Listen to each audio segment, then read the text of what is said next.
All right, guys, welcome back to the channel. Welcome back to the stream. Welcome if you are new. Thank you guys so much for joining me today, and thank you for waiting patiently as always. Let me adjust this camera ever so slightly. There we go. Yeah, I hope everybody's doing well today. I was able to actually get a good workout in before we start the stream today, which is always nice. I don't know, for those of you who work out, maybe some of you feel this way, but I find that I enjoy my workouts a lot more the earlier in the day that I do them and actually doing them fasted. Well, I mean, I guess if you count 2 cups of coffee with a little bit of creamer, I don't know if it's like a true fast, but you know, I don't eat breakfast or anything. When I go to lift, I don't know. It just feels so much better when I'm doing it fasted, when I'm just doing it nice and early. When I try to do it later in the day, especially after like streaming for a while, it feels 20 times harder, and I don't know why. It doesn't feel nearly as good or satisfying. So got a good workout in. So hopefully that leads to more energy, more sustained energy throughout the stream today. But let me tell you guys what we are going to talk about today. Yeah, it feels impossible not to acknowledge the showcase that everybody is waiting for. At this point, to be honest with you, I'm beginning to wonder if it might end up being a state of play, as disappointing as that sounds, because, this thing is supposed to go down before the end of this month. And we have about 1 week left, before the month is over, and we're in June. So either everybody is wrong, which is a possibility, certainly, or Sony is just doing things a little bit differently, when it comes to the way they want to announce things. I'm not saying I'm expecting it to be a state of play. That would be terrible. I'm just being honest. A state of play would be unacceptable. Sony would have to be out of their mind to think that that would be okay at this moment in time. But they've done it before. They have. I remember 2022, we were all expecting a showcase announcement for like June or July, and instead we got a state of play. It was a good state of play, but it was ultimately disappointing because we all wanted a showcase. So we'll talk a little bit about that. I'm going to talk to you guys about the showcase situation, what's going on there. But we do have other topics to discuss, which is nice because some of these topics I think are pretty interesting. I want to talk to you guys about Hellblade 2. I did beat the game. I did finish it. So I'm going to give my thoughts on it. I'll probably start off with showcase talk, and then I'll probably talk about Hellblade. But some other topics we have are Neil Druckmann talking about Naughty Dog's next game, and he had some interesting things to say about that. So I want to discuss that. We have a very small but direct update on Wolverine from Insomniac Games. We're also going to be talking about just a little bit, because there's not really a whole lot to discuss, but Sony did hold their like big shareholder briefing, or their corporate, not shareholder briefing, it was a corporate strategy briefing that they did. For me, it was late last night, and I did watch it, and it was pretty underwhelming. It was pretty I thought I was going to learn a little bit more about the gaming side, but they were very it was very sparse, I guess you could say, with what they had to say about gaming, and we really didn't learn anything new. But we did learn, enough to just kind of briefly touch on what was said. And then we also have a report from Windows Central that actually lays out what some of the things that are going to be at the Xbox showcase, to give us an idea, which is ironic because we're sitting here waiting for a PlayStation showcase announcement. we're not getting that. Meanwhile, we're getting things leaked out about what's going to be at Microsoft's Xbox showcase, which is happening on June 9th. So we're going to talk about that as well. And I'm sure we'll have some other things along the way. I will let you guys know, not that I'm expecting this, to be clear, I'm not expecting this to happen. But if during the course of today's stream, Sony does announce the showcase, then I will convert this stream. I'll change the title, I'll change the thumbnail, and we'll make it a stream about the showcase announcement. But again, I'm not necessarily anticipating that. Not to say that I don't think the announcement could happen today. It's still early. Like for me, it's just 12 p.m. Eastern. So if Sony is planning on announcing the showcase today, there is still plenty of time. But I would say once we go beyond 6 p.m. Eastern time, I shouldn't be streaming at that point. But once we go beyond 6 p.m. Eastern, I don't think that announcement's happening. At least not today. Maybe tomorrow? I don't know. I guess they could announce it tomorrow. Hey, chill. All right, so guys, before we dive into any of these topics and these discussions, I do have that lined up as a topic, by the way. I forgot to mention that. Yeah. One topic I forgot to mention is apparently we're learning a little bit more about when we can expect to hear about Concord. So we'll talk about that too. But before we dive into any of these topics, I want to just once again thank everybody for tuning in. For those of you who watch live, thank you guys. For those of you who like to watch the streams but can't catch them live, I know not everybody can. Also want to make sure I give you guys a big shout out and a big thank you. I very much appreciate the viewership. Do me a favor and hit that like button. We are already sitting at 80 likes, which is great to see. Hitting the like button not only lets me know that you guys enjoy these streams and that you enjoy the content, but it also really helps with YouTube's algorithm. It helps kind of get the streams out there in front of new people so we can continue to grow the community. So let's see if we can get that up to 100 likes. Now, there are 3 ways you can support this channel, this community, and this content directly. This channel is purely fan-funded. So I do rely on you guys to be able to continue to do this and to be able to continue to run the channel the way that I do here. So the first way is consider becoming a channel member. You gain access to some exclusive perks. One of those perks is the Members Lounge, and we will be doing a Members Lounge after today's stream. So if you're a member, look forward to that. If that sounds enticing to you, again, consider becoming a member. The second way is you can gift memberships. Gifting memberships is a great way to help support the community and give access to those membership perks to people who maybe would like to gain access to them but are not able to, and it supports me directly. And last but certainly not least, you can consider donating a super chat, ask a question, give an opinion, make a statement, anything in between. It helps tremendously. And there is a fourth way. If you click the pinned comment by me in the chat, there is a direct donation link. If that's another way you can donate to the channel, 100% of what you donate goes to the content creator. So basically a fourth option as well. So thank you to everybody who continues to support this channel and this community. I literally could not do it without you. With that being said, though, we have Michael Lynch with a $5 super chat.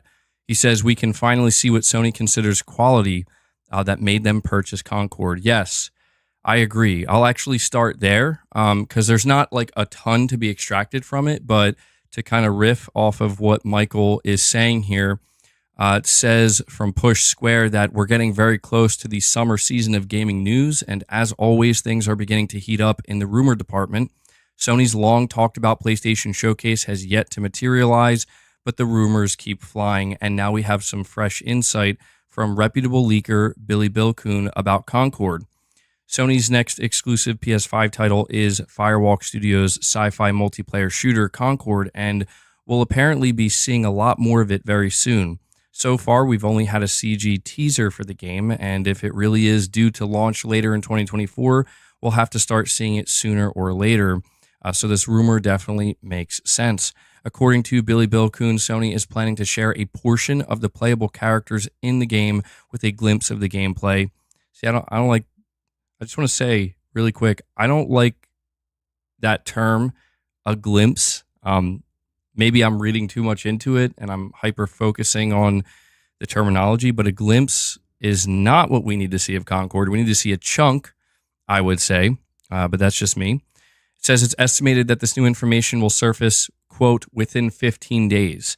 In exactly 15 days from the time of this post, Jeff Keighley will hold his annual Summer Game Fest live showcase. It's possible that Concord will show up during this event, but with so much noise about a potential PlayStation showcase taking place soon, it seems just as likely that Sony will present the new info before then. Either way, Billy Bilkoon's history of accurate PS Plus leaks and other gaming announcements, it seems likely we'll learn more about the next first-party PlayStation Studios title soon, which is quite exciting. So, yeah, to get back to what you said, excuse me, Michael Lynch, it will be very interesting to finally see Concord. We are seemingly, I don't want to say getting confirmation, but Billy Bilkoon has had incredibly accurate leaks when it comes to PlayStation specifically, and he's saying that in the next 15 days, we're going to see a new Concord trailer. We're going to see some gameplay. I hope it's a decent amount of gameplay. Like, I hope it's not just like a 20-second like sizzle of gameplay. I would like to see at least a minute-long trailer that shows, good, decent-sized chunks of gameplay. Preferably, if it's a minute long, a whole minute of just gameplay. But, Concord, yeah, this is a game that just has question marks all around it. It is the only first-party PlayStation game that is coming out for the remainder of this year. It seems like it's going to be maybe like a holiday title, and we know absolutely nothing about it. Apparently, it's inspired by Guardians of the Galaxy. We do know it's a first-person shooter and PvP, so I guess I should take back what I said. It's not that we don't know absolutely anything. It's just that in terms of gameplay, what it actually looks like, how it plays, what any of the mechanics look like, we really don't know anything about this game. So, I do have a little bit of fear surrounding Concord that it's going to be a situation, knowing that Sony bought the studio that made it, that being Firewalk, that they're either going to come out and impress people, and people are like, whoa, that actually looks pretty good, or they're going to come out and disappoint everybody, or at least most people, and they're going to be like, what is that? And I don't think there's going to be an in-between. That's just my gut feeling on what we know, what little we know about it so far. But yeah, the time has come. Sony has reiterated that Concord is a 2024 game. Concord is launching this year, and it's the only, as of right now, first-party developed game that is coming from Sony this year. So knowing that, I am hoping that it's good, right? Like, I'm hoping that when we see it, it does look impressive, and it is clear why Sony decided to purchase this studio before they ever even released a game. That's my hope anyway. But yeah, Concord it's weird because it was announced last year, but it feels like I've been talking about it forever. And I guess it just feels like that because I just keep visualizing that CG trailer and that hamburger in space. And I will say it is interesting to me that it's apparently inspired by Guardians of the Galaxy because, I mean, I like Guardians of the Galaxy. I watched all the movies. I haven't really read the comics, so I can't say I'm a fan of them in that way, but I've seen the movies and I've enjoyed them. I played the game, and the game was good. So, yeah, I guess we'll have to just be patient. In the next 15 days, will it show up at Sony's event? Is there even an event, or is it going to show up at Summer Game Fest? It would be. I will say this: if Sony hosts their own event before Summer Game Fest and they decide to save Concord for Summer Game Fest, that's weird. Straight up, that's very strange to me. So, Michael, thank you for the super chat, buddy. We have Isaac Adrian saying, "Have you experienced?" I'm not gonna call it that, bro. That's just mean. Have you experienced Hellblade 2 Chapter 3 yet? Yes, I have. So before we talk about the showcase, I want to talk about my thoughts on Hellblade 2 because I did complete it, and obviously this is a game that I've been telling you guys for a while. I've been anticipating. My excitement for it definitely died down the closer we got to launch. But yeah, I did heavily censored. It's too early, man. It's too early. but my excitement for it died down as it got closer to launch. I did have a free month of Game Pass Ultimate, though, that came with my PC that I didn't know about, which was pretty cool just because I wasn't expecting to be able to access the game so easily. And I played, I think, like the first 45 minutes or so on stream, but I completed it. And here are my thoughts on Hellblade 2 after completing it. The story is awesome. And after completing it, it made me remember why I liked the first game so much and what it was about the first game that I liked so much. I like Senua's character a lot. I like what Ninja Theory is doing. I've enjoyed what they've been doing with this, their kind of this, the way that they're telling the story of Senua and the way that the world that like they're trying to blur the lines of like what's really going on versus what is not real. And I've really, really, really enjoyed the story. So the first thing I want to say here is that if you are the type of gamer that loves good stories in games, like if that is one of the most or the most important thing to you when deciding whether or not to play a game, I would highly recommend Hellblade 2 because by the time I finished it, yeah, man, it's a moving story. It reveals that Ninja Theory does have this level of expertise where they know how to craft a meaningful story and something that, at least for me, resonates. And that's what I loved about Hellblade 1. And it's been years since I played Hellblade 1, so I forgot a little bit of the details, but I'm not going to go on the spoilers, but I know that there was some division on the ending of the game. I thought it was fine. I thought that the ending, it didn't, like, story-wise, it didn't leave me feeling like, huh? I mean, there were a couple of threads that they kept open, I think, purposely, but generally speaking, I felt like I understood, like it felt relatively conclusive to me. Conclusive enough that I felt satisfied with what I experienced. But that's the story that I'm talking about. And so I want to give Ninja Theory the credit that I think that they deserve, where when it comes to boss, let go. No, boss, that you're gonna. It's too early for this. I want to give Ninja Theory the credit that I think they absolutely deserve, in that when it comes to crafting a really good story and weaving that tale and especially characterization, yeah, they know what they're doing. I think that they are up there with the best of them. That's my opinion, anyway.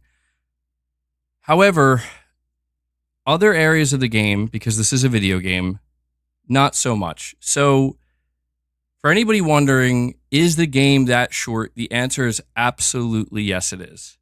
Now, I'm not saying you should always judge a game based on length, but when a game is this short and they are charging $50 for it, you do need to take it into account. It took me about 5.5 hours to beat the game. And that was not trying to rush it. So it's one of these situations where, and it goes deeper than that, actually. The 5.5 hours, to me, what I'm about to highlight is the Achilles heel of Hellblade 2. And it's that after playing 5.5 hours of the game and completing it, obviously feeling so strongly about the story, I also need to add that it was fairly obvious to me that the middle portion of this game, or at least like a third of this game, so a third of the 5.5 hours, felt like filler. It felt like they knew the story that they wanted to tell, but really, I think that story could have been told in about 3 hours, maybe 3.5. And it just really felt to me like there were gameplay sections of this game that didn't really feel like gameplay. Come on, boss. And what you were doing, specifically the cave sequence. A lot of people were talking about the cave sequence in Hellblade 2 saying, man, it's pretty boring and it's kind of a slog to get through. And yes, this portion of the game, I don't know if Ninja Theory felt nervous, like if they didn't put this in the game, that it would make the game only like 4 hours or 3.5 hours, and that would just be considered totally unacceptable. So they felt like they had to put it in there. But man, it is a struggle to get through certain areas of this game because it just feels like we need you to just walk and to use your torch and to light things. And Senua is going to be kind of like going through her thing as this is happening, which again, like, I appreciate that side of it, but it really feels like this is the let me try to simplify what I'm trying to say here. To me, the Achilles heel of Hellblade 2 is it's a game that was meant to be even shorter and more condensed than it is, but it's hampered by the fact that they clearly needed to extend the playtime of this game. It's a game that suffers from very poor pacing. And I think that poor pacing, again, it's not because they didn't know the story that they wanted to tell. At least that wasn't conveyed to me. It wasn't because they didn't know which direction they wanted to take Senua's story. It just really seems to me that like they didn't have much there. Like there wasn't much meat on the bone. In fact, it was so little that it just it seems clear to me now that I've completed it that they needed to figure out a way like, yeah, we're not going to be able to spend 4 years or 5 years, because apparently that's how long the game was actually in full production, making this game and putting a $50 price tag on it and saying you can beat it in 3.5 hours. Now, I'm not saying that 5.5 hours is that much better, but look, this is going to maybe be the craziest thing to some people, but I do mean it sincerely. Hellblade 2 would be better if it was even shorter. I know that sounds insane. Now, here's what I'm not saying. I'm not saying it's worth $50. It's not. This game is not worth a $50 purchase. It just isn't. But this game should be about 3 to 3.5 hours. A whole section of this game should have been cut because it's not fun. It's actually mind-numbingly boring. But the other stuff that surrounds it is actually pretty good. Should be a 3 to 3.5 hour experience. Should be at most, and this is pushing it, I think $30, maybe $10 an hour, right? But it is a Game Pass game. And that's how I played it. And I can tell you, as somebody who got Game Pass Ultimate for 1 month for free, and this is how I got to experience this game, yeah, it was good. Not bad.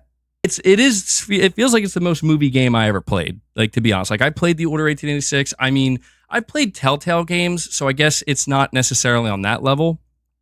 But I feel like Telltale games, you know what you're going into. Like, it's like almost no gameplay.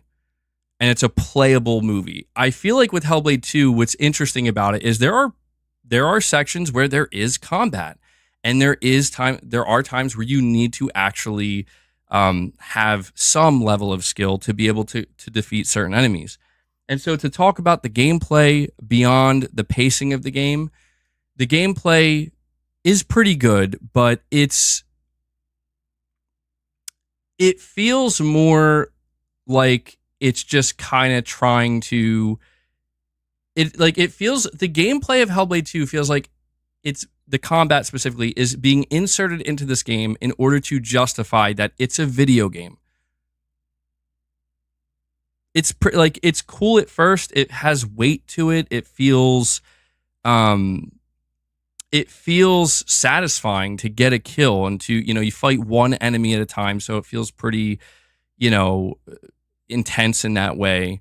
But as I got further in the game, there are a few different enemy types, but generally speaking, they all kind of are the same. They all have very basic moves, very basic attacks. You have your mirror ability, which that's about it. And it's not bad, but it really just feels like there's nothing of real substance here other than you guys understand you're making a game and there has to be some level of interactivity beyond just literally walking. And so my feelings on the combat, it's okay. And sometimes it's good, but overall it could have been better. I think one of the biggest mistakes they made, to be honest, is not allowing you to fight multiple enemies at one time. One of the things that occurs in this game that I was quite surprised by is as you get further in the game, there are these moments where there are multiple enemies around and there's like battles occurring, but you just literally fight one enemy at a time, even if there's multiple enemies around. And I think that was one of the mistakes that they made, where I think it would have greatly enhanced the overall combat experience in this game if they just allowed you to fight multiple enemies at once. But other than that, I do need to praise the acting in this game. I forget the name of the actress who plays Senua, but very good. Very good. She does a great job. The sound design is good. I do have one complaint, though, with the sound design and the voice acting, and it is with the voices that Senua hears. Melina Jurgens, yeah, thank you. Yeah, she did a great job as Senua. And there were a few other characters, excuse me, in the game that were pretty good too. So the acting in this game and the voice acting, the mocap, on point. But I think Ninja Theory, unfortunately, I think they made a mistake with how they handled the voices in that Senua hears. There are certainly moments in this game where hearing those voices elevates the experience, and it really gives you a good idea and a good perspective of what Senua is thinking and her different personalities and her struggle. But there are also just as many, if not more times, as you're just walking from point A to point B, you're just making your way through the environments where they just won't shut up. And I guess you could maybe argue that, well, that's the point. You're hearing voices in your head. You want them to go away. They won't go away. They get annoying. But I'm like, come on. It gets to a point where, yeah, it feels like it's very much overused, and it feels like a chat. It reminds me of like when I'm looking at a chat and it's just constantly going. And so I guess if it depends on how you view it. If you view it as a creative decision to really let you as the player experience the agony and the annoyance of constantly hearing voices that don't go away, mission accomplished. And I'm not calling you guys annoying, no. But I'm just saying, like, just seeing the text pop up, you know what I mean? If that's how you view it, then maybe it won't bother you so much. But I personally think that Ninja Theory should have toned that down a little bit, because I don't think it was this intense in the first game. And in this game, it's just, even when she's talking to other characters and I'm trying to hear what the other character's saying, it's just like her voice, like this constant commentary, where I'm like, what did that person just say? But again, there are moments where it does elevate the game. I think they just went a little too crazy with it. And so, to give my conclusive thoughts here on Hellblade 2, I still feel very similarly to how I did prior to playing it, where I told you guys that my excitement for Hellblade 2 diminished when Ninja Theory told us that, yeah, this is going to be a shorter experience. It's, they said it was going to be about 7.5 to 8 hours. I don't know where they're getting that. I mean, I guess maybe if you're trying to get every single collectible, which there's not a whole lot, maybe, but I didn't get anywhere near that. So I don't know where that number came from, but once they told me that, my excitement diminished because I got the sense that it's basically more of the same, and I was hoping for more than that. I was hoping for a bigger, more AAA like experience that was more fleshed out, more fully realized, and there are some set piece moments in this game, but unfortunately they're like way too short lived.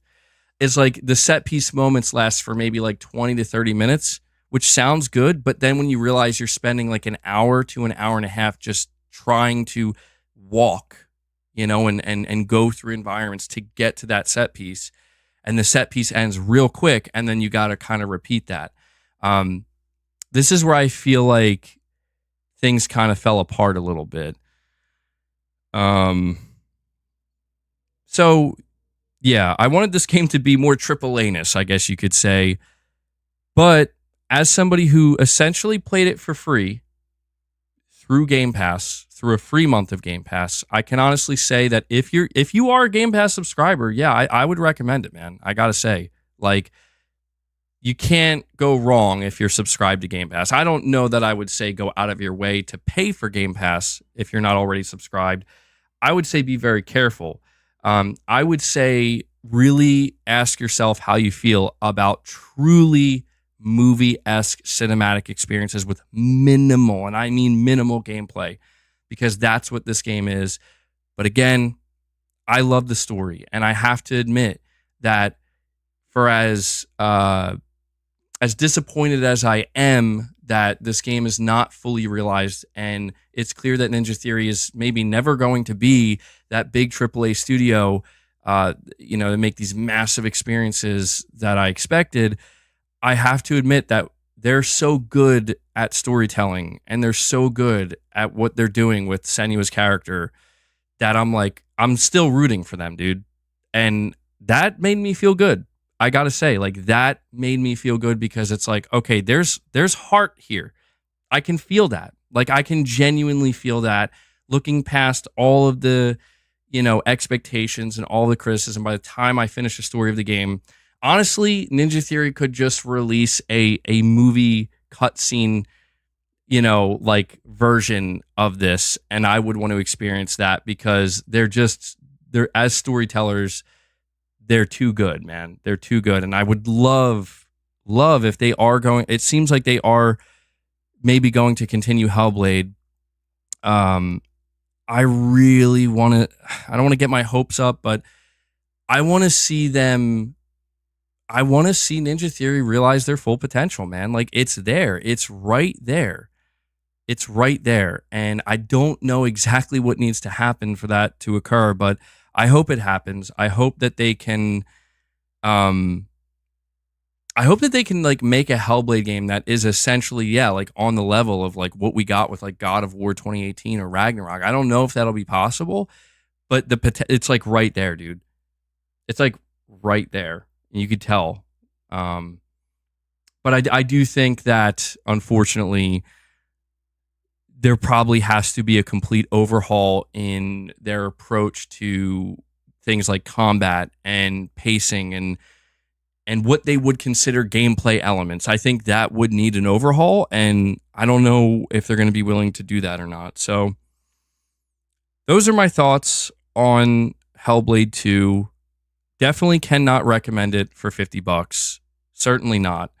If you're okay with like the viewpoint of $10 an hour, and you're willing to pay full price, that's what you're going to get. You're going to get about $10 an hour. But if you are subscribed to Game Pass and you are into story-driven cinematic games, I definitely recommend it. And even though there are points in the game where it can get boring, certainly, trust me, it can get very boring at certain times. I'm just glad that the ending felt worth it, because I was really starting to feel like, okay, if this doesn't come together, this is going to be a disaster. So,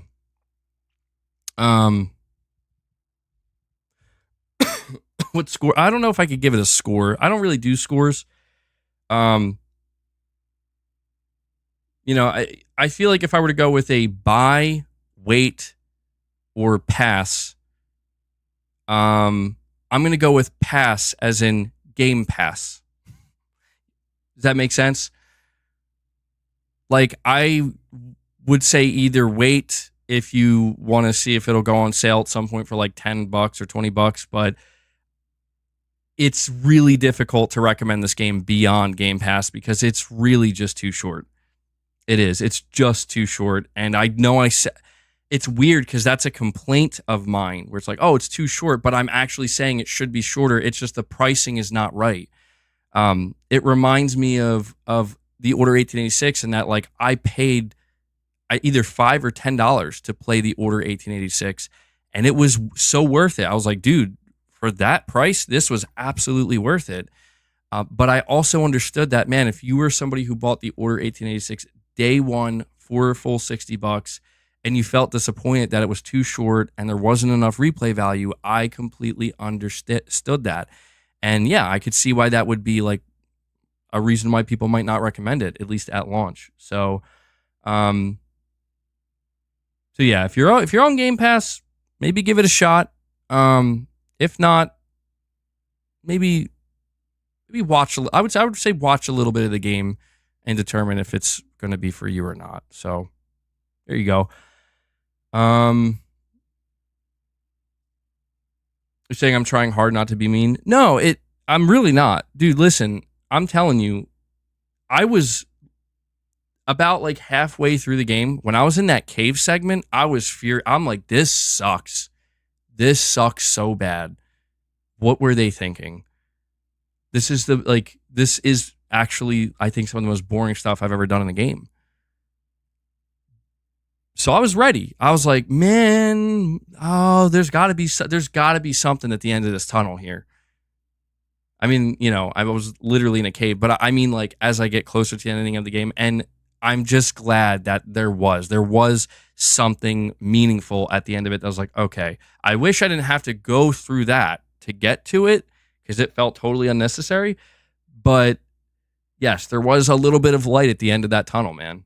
And yeah, I'm just being honest in how the game made me feel. Oh man, you guys are coming up. I'm just looking at the chat now. You guys are coming up with some crazy conspiracy theories in there. Careful now. You saying the cave was like 30 minutes long though? Not for me. That did not. Listen, if that was 30 minutes, that was the longest 30 minutes of my life.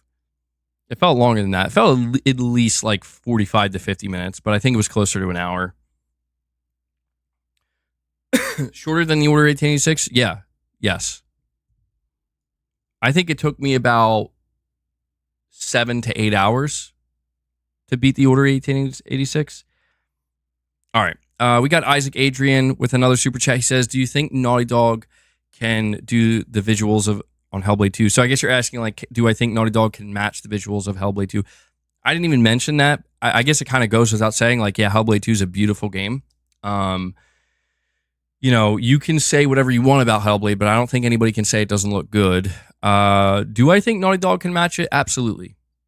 Yeah, I do. And that's not to say that what Ninja Theory did with Hellblade 2 isn't impressive. It is, but what I see, I'll put it to you this way. If this is what Ninja Theory can do with Unreal Engine 5, then I can only imagine what Naughty Dog is going to be able to do with their own internal engine on PS5 and maybe with the PS5 Pro. So whatever Naughty Dog is working on, whatever they're cooking up next, I am fully anticipating they're going to set a new benchmark.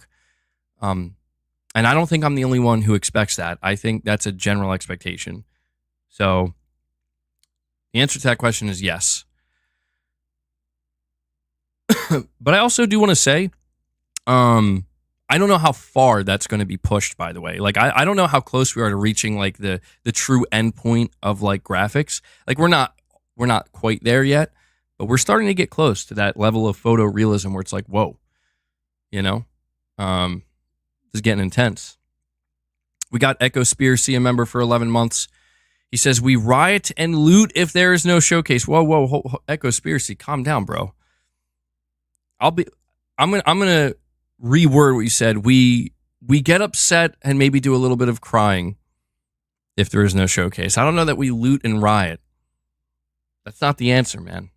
That's not the answer. But no, it will be utterly, truly, perpetually disappointing if we don't get a showcase. If we don't get a showcase, look, the most I would advocate for is like, I don't know, punch your sofa or something, you know? Beat the shit out of a pillow. I don't know, take your frustration out and try to take it out in a healthier way. Oh, God. Sorry for my cough. Every now and again, when I'm over being sick, I get post-nasal drip for like 2 to 3 weeks, and it just creates this really light tickle in my throat. So I do apologize for the coughing I'll be doing over the course of the stream.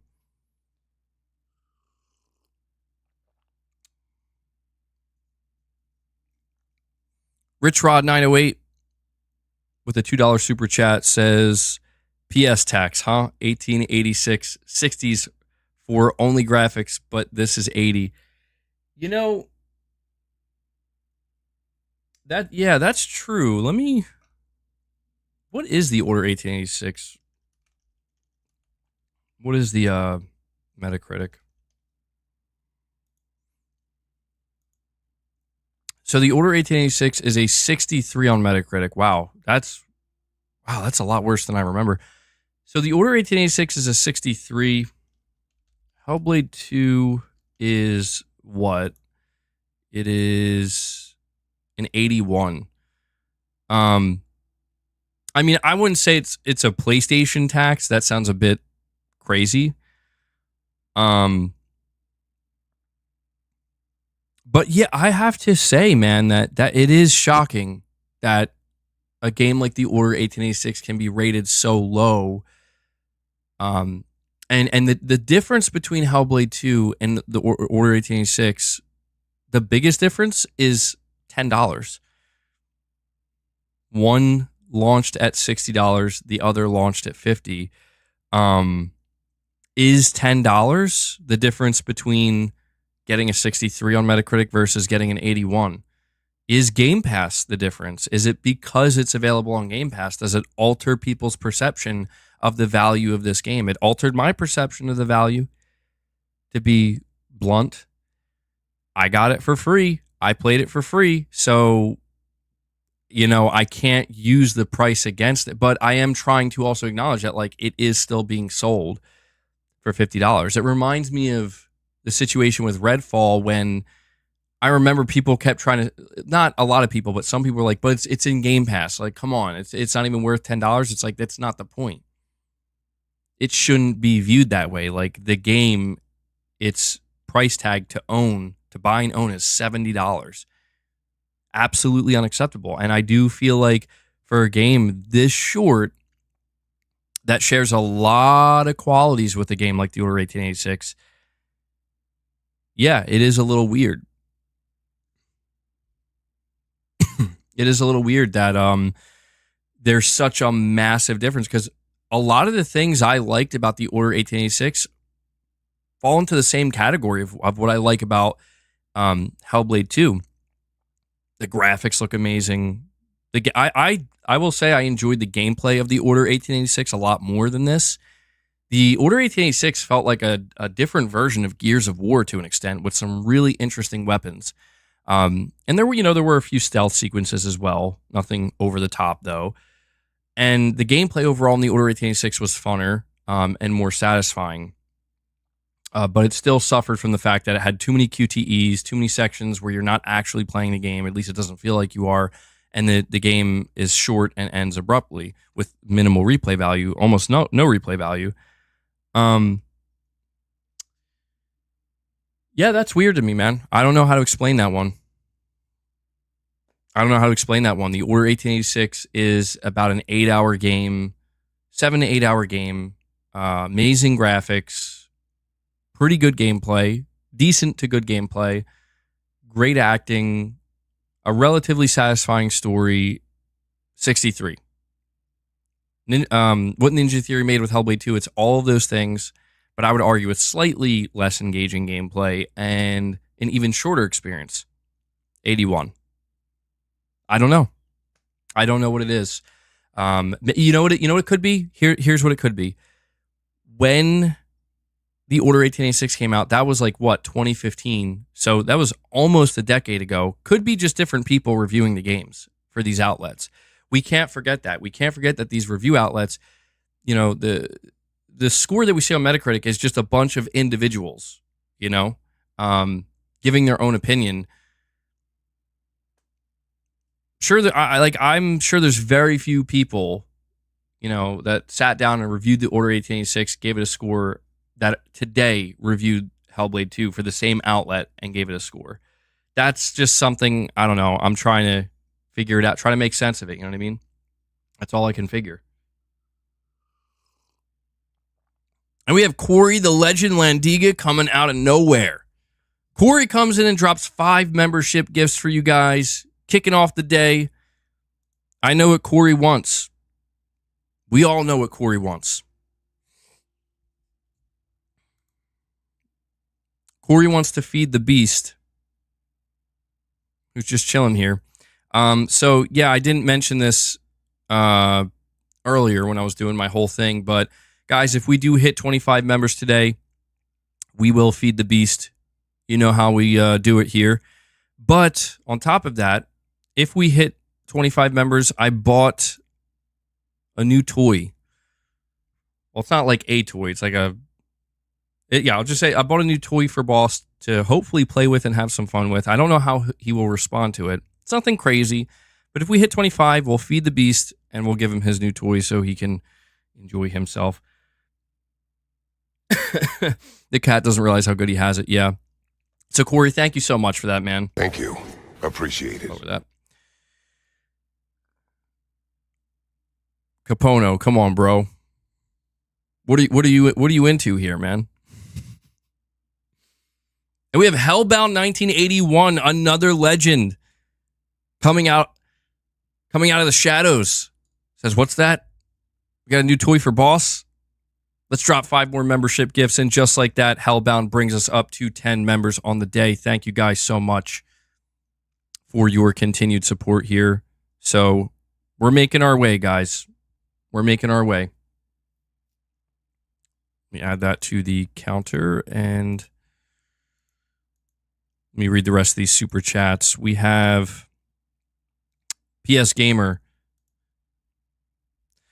He says, but Naughty Dog made good games with gameplay, Ninja Theory made good games with gameplay before, such as DMC, Heavenly Sword, and Enslaved. What happened to them? Oh, man. This cough's killing me. That's a great question. I don't know. I mean, again, if I had to try to figure out on my own what happened, maybe different leadership, maybe a lot of the team that made up Ninja Theory when they made Heavenly Sword, Enslaved, and DMC is no longer there. If not that, maybe just their overall philosophy changed, where maybe as a studio collectively they just discovered that they really want to make these really short, compact, but meaningful, stories. I don't know. Studios change, over time. They do, but the shift that we've seen with Ninja Theory, I will say, seems to be quite dramatic. It's quite intense. I'm telling you, man, if they can go back to where they were previously with how much gameplay was there for DMC, Heavenly Sword, and Enslaved, if they can keep like if they can get a better balance of having really fun, well put together gameplay and a story like this, that's when I think they're going to reach the next level. And Corey the Legend Landiga comes in. He's not playing around today, folks. He comes in, he drops a 10 bomb on you guys. 10 more memberships gifted by Corey. He's always trying, man. He's like, we got to get to that goal. We got to do it for Boss in the name of Boss. And Hellbound 1981 drops a 5-bomb. It does it. These two guys team up. They tag teamed it, man. They tag teamed it. They got us to 25 just like that. They're like, I need to see the toys. I need to see Boss play with his toys. Thank you, though. I bought this new toy for Boss because on the last stream, I think it was Digital Dude 25, he dropped a $100 super chat, and he said it was for Boss. Obviously, I can't buy $100 worth of toys. I don't even know that they make enough for that. But he said this is to get Boss some toys, to get him some new snacks. So Corey, Hellbound, thank you guys so much. Just like that, we crushed the first goal of the day. So I will let you know if we hit the second goal. If we end up hitting 50 members today, we'll do some reps. We'll play some Metal Gear music or just some metal, whatever I might be in the mood for, and we'll do some reps. I'm feeling like back to 100%, which is nice, except for this slight cough. The cough isn't bothering me. It's just annoying and gets in the way. But yeah, we'll see. We'll see if we can get there. So let me. And for all of you who are super chatting, thank you guys so much for being patient. I know it can take me a little while to get to your super chats. We have Matt Fu coming in. Matt Fu is making his presence known today for the community, dropping another 5 memberships. Guys, just like that, we have a full-blown member train going. I really got to get a soundbite for that. I have the images, all aboard, member train, but I don't have the soundbite for it, so I'll have to work on that. So thank you, Matt Fu, for dropping another 5 memberships. I'm going to... Enough from me. We're going to have the games do our talking. Come on, Sony. I know Jim ain't there anymore, but we need that energy. Sony, got to come out and start letting the games do the talking. Darkness Wind says thank you to whoever gifted me. Yeah, just a reminder, since we have so many membership gifts dropping, if you were gifted a membership and you're here right now in the stream, at the end of the stream, we will be doing a members lounge. It's exclusive to members, so look forward to that. We have Kareem Ali with a super chat saying, "Hi, MBG. I don't think we're getting a showcase. It would have been announced by now, and now I'm not going to believe any podcast insider anymore." Well, Kareem, that's actually the next. Yes, Overlord, I see you in the chat. We're going to talk, Kareem, we're going to talk about that as the next topic. This is again, the elephant is still in the room. Is Sony having a showcase or not, man? What are we doing? What are we doing? Are we just waiting for nothing? Are we just hoping for nothing? Are we listening to fake insiders and fake rumors? And we have Capono 5150. Capono coming out. He says, you know what? I'm feeling it today. I'm going to drop a membership gift for you, MBG, and your community. Thank you, Capono. Thank you.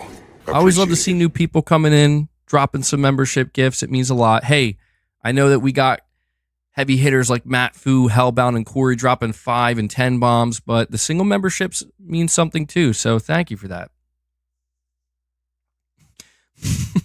Meanwhile, Corey's in the chat quoting Goku. Well, Kareem, let me look at the calendar. Listen, in 2020, Sony announced the showcase 4 days in advance. Okay? 4 days in 2020. However, you remember in 2020, there was the whole George Floyd situation. Sony actually delayed the showcase, so it was a weird situation. It was a weird situation. Since then, we've gotten 6 days prior, 7 days prior. And Steven Leon comes in out of nowhere. Steven Leon Holy shit. drops a 20 bomb. Matt Fu accidentally put the 50 bomb there, but I see where you're getting at. This 20 bomb brings us up to 51 memberships on the day. Steven, thank you so much, my friend. You've been dropping a lot of membership gifts for this community, and I really appreciate that. Steven Leon is slowly but surely becoming a heavy lifter here, man. He's doing some heavy lifting for this community. You guys are awesome. I'm shocked, man. We're just 1 hour into the stream and we're already sitting at 51 members. So salute to you guys. Love to see it. Also, I didn't mention this at the beginning of the stream, but another perk that all of the channel members get are exclusive community posts. I really enjoyed the community post that I put out today. I'm not going to tell you what it is, but if you are a member, go check it out. It's pretty funny. But yeah, you get exclusive community posts as well.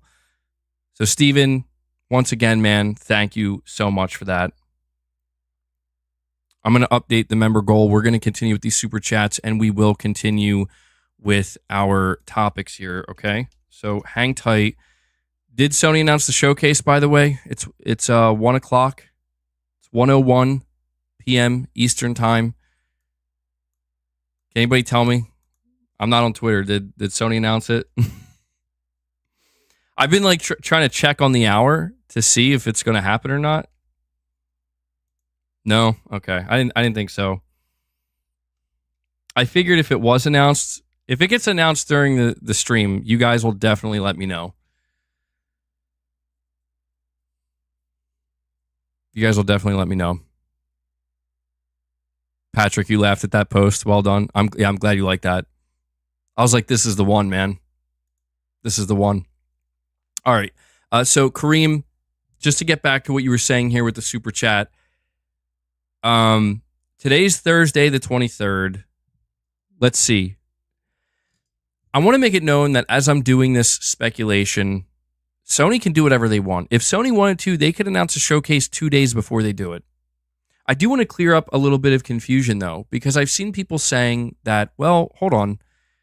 Hasn't Sony announced a show literally the day before? Yes, they actually have. Sony has announced shows 24 hours in advance. However, we do need to ensure we are differentiating state of plays showcases. They are two very different things, and Sony has never announced a showcase 24 hours in advance. They have announced state of plays 24 hours, 2 days, 3 days in advance. But as far as showcases are concerned, starting from 2020 was a weird year because they announced it 4 days in advance, but then it got delayed due to the whole situation that was going on at the time.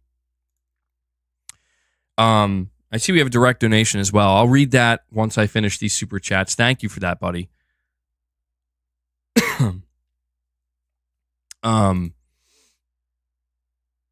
So I just want to make sure everybody understands that Sony is not going to announce a showcase 24 hours or 48 hours in advance.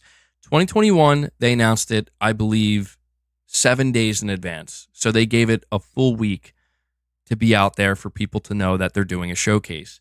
In 2022, there was no showcase, but they did a state of play in place of it, and they announced that about 6 days in advance.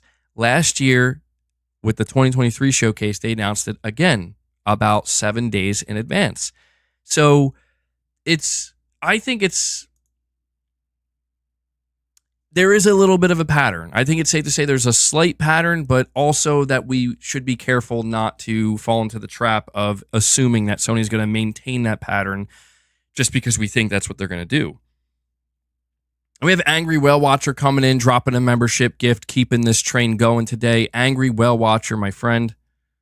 What is that? Oh, okay, that's a pig. I was like looking at your profile picture. I'm like, what is that? Thank you for that, though, buddy. Thank you. Bringing us up to 52 members on the day. Love to see it, man. Love to see it. Thank you for the support. I'm looking at the calendar. Let's see.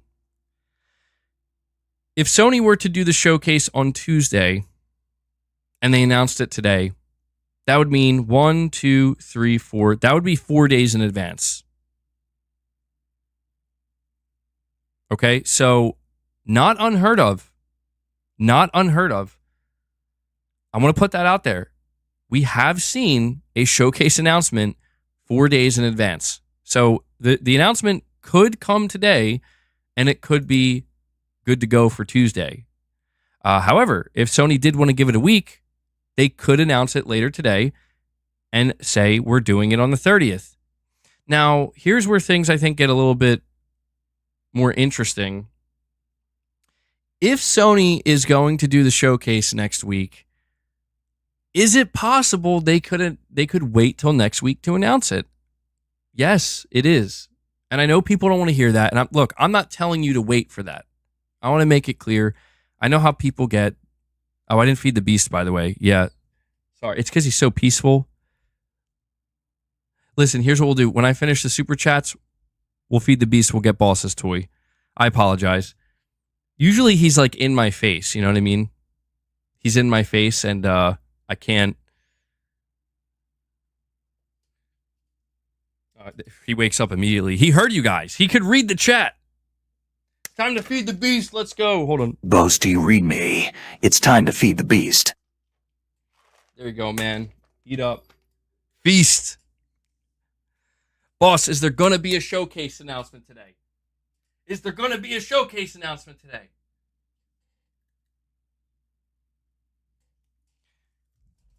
He said, please leave me alone. I'm trying to eat. He'll let me know when he's done. So I tried. When he's done eating that, I'll give him his new toy. I'm apologizing in advance if Boss does not respond to the new toy that I bought him. I've never bought this for him before. It's a pretty traditional cat toy. Very common. Very, very common. But I don't know if he's going to like it or not. So we'll see.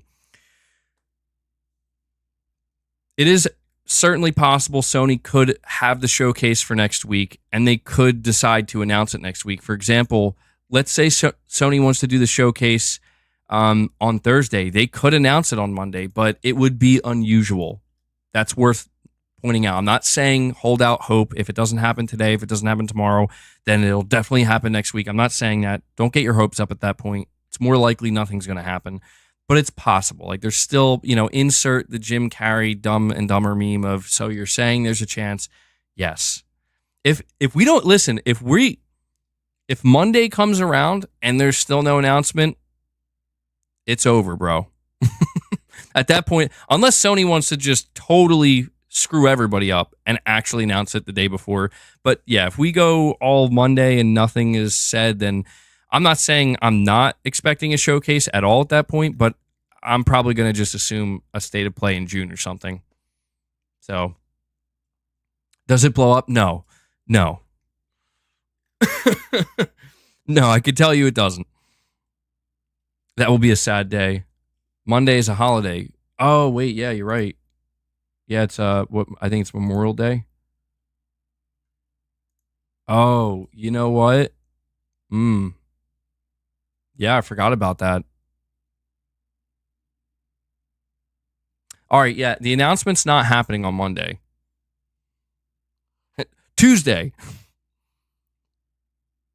No, dude, I'll be real with you guys. For me, if the showcase announcement doesn't happen today or tomorrow, and I'm thinking it's got to happen today. If it doesn't happen today or tomorrow, I'm giving up hope. I am. I at that point yeah, that's how I feel. My showcase dreams have been dashed once again. Or they will. They would. They might. Yeah, they might be dashed again. RichRod908 says, you see no day and date on PC for 10 years on PlayStation. I'm actually going to read this direct donation I got from it's Weezu son. He says, and thank you for that direct donation, by the way. He says, did you see Sony announce no day and date for single player games on PC for the next 10 years? Thoughts? So 2 people are bringing this up. I have to be honest with you guys. I may have zoned out a little bit. Okay. When I was watching this corporate strategy meeting, at one point I went to go get some food because I was getting hungry, and I'm like, all right, there's like charts and stuff, and they're losing me a little bit here, so I'm just gonna walk out and get a little bit of food, come back. I need to know this. I don't recall them saying that. Here's what I do recall. What I recall is Sony saying that what we are discussing with you today are our mid to long-term plans for basically the next 10 years. And when they talked about the gaming sector, they talked about expanding PlayStation Beyond, and all they discussed was PlayStation, what's it called? Productions. They only discussed PlayStation Productions, and they referenced the upcoming shows they have for Horizon and God of War, and they referenced their previous shows and movies that they put out. So I guess what I'm trying to say here is that maybe some people are walking away looking at this as like, well, because they didn't talk about PC and because they didn't mention PC day and date, I guess that means they're not doing it. Because I don't recall them explicitly stating that. And I do feel like if they explicitly stated that, there would be headlines everywhere. There'd be headlines everywhere. So I think some people are interpreting Sony's lack of communication regarding PC during their 10-year roadmap as confirmation that, oh, they're not doing it. I would be careful though. Okay, I'm not here to say that that's not what it means, because it could be. I'm just here to tell you that that's their plan now. Their plan now, like, is what they it is their long-term plan for the next 10 years, but this is what it is today. It could change. I don't want to say tomorrow, that's a bit too soon, but over the next year, 2, 3, 4 years, they could alter the plan. They can make changes. This happens all the time. And so what I will say is I did think, truthfully, that with how serious this corporate strategy meeting was and how much emphasis they put on it about their future plans and their long-term vision, I really did expect that they're going to talk about some of their ambitions and their plans in the PC space, but they didn't. But to be honest, they barely talked about the console as well. To be honest, they barely talked about gaming. And another reason I do think we are getting a show is because I watched this whole thing. Again, I tuned out a little bit, but generally speaking, I watched the whole thing. I watched the Q&A segment. They seem like they did not really want to talk about PlayStation that much. And they were talking about more like, they were just talking about the company more broadly and more holistically. But they really, like, even when they talked about gaming, most of the time they were talking about game engines. And the game engine that they kept referencing was Unreal Engine 5, but mainly for movie creation and stuff like that. They didn't even name drop the Decima engine. So, so it's a situation where I'm thinking maybe they're like, we're just not going to talk much about the gaming side because we're about to put on a show and it should pretty clearly communicate where we stand, that and they're I would assume if Sony does have a show, they're probably going to do some interviews as well and stuff like that. Maybe we'll get our first proper interview with Herman Holst now that he's going to be the CEO, stuff like that. So maybe that's why they were pretty quiet on that front. But yeah, I can understand what people are getting at here. I forgot about that too. I totally forgot about that. Yeah, I think William Aguilar, he showed up at the stream last week, and that's what he told me, that there's a second meeting specifically about gaming on the 30th. Why do I keep forgetting about it? I think it's because I don't see anybody talking about that, and I haven't really seen any formal announcement of that. Yeah, that could change everything. That could change everything. But when it comes to the whole, PC day and date thing, geez, boss, you are shedding a lot, huh? When it comes to the whole PC day and date thing, what I'll say to you is I still expect the unexpected. I mean, I think the writing's on the wall, not right now, Like, not like, I don't think the writing says it's happening right now. It could, but I think it's just obvious that in the long run, Sony is going to expand further and further. And I just don't think there's anything that could necessarily change that. But you know, I was at the wrong meeting, bro. I was at the wrong meeting. I was making a joke to Mrs. MB.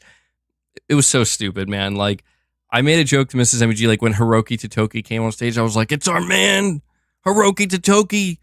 The age of Totokism lives on." I kept making jokes about it. She just was like looking at me like, "It's 10 at night. You okay?" I'm like, "Yeah." I was thinking of you, Gaming Survivor. All right, we got Isaac Adrian with a super chat. He says, "What studio do you like more, Santa Monica or Naughty Dog?" As of right now, probably Santa Monica. What they did with Kratos, with God of War 2018 and Ragnarok, really struck a chord with me, especially the character development of Kratos. What they did with Kratos struck a chord with me much more than anything Naughty Dog has done at all, to be honest. Like, well, except for the first Last of Us. Like, what they did with the first Last of Us, I would say when I played that, Naughty Dog was my favorite studio, where I was like, holy shit, okay. But I feel like Santa Monica kind of took that, they took the crown, so to speak, after I experienced God of War 2018 and Ragnarok. Ragnarok, for me, is what really did it, because God of War 2018, I know a lot of people look at God of War 2018 as the better game overall, but for me, what I appreciated very much so about Ragnarok is it stuck the landing, dude. Like, I'm not saying that it doesn't have a couple flaws here and there. All games do. But for me, Ragnarok was an awesome experience that, like, from start to finish, it was like, yes. Like, this is, there's a couple twists and turns, but it was very, very satisfying and felt like it really wrapped everything up nicely, and I appreciated that, and especially with the Valhalla DLC as well. By the way, can we talk about that for just a moment?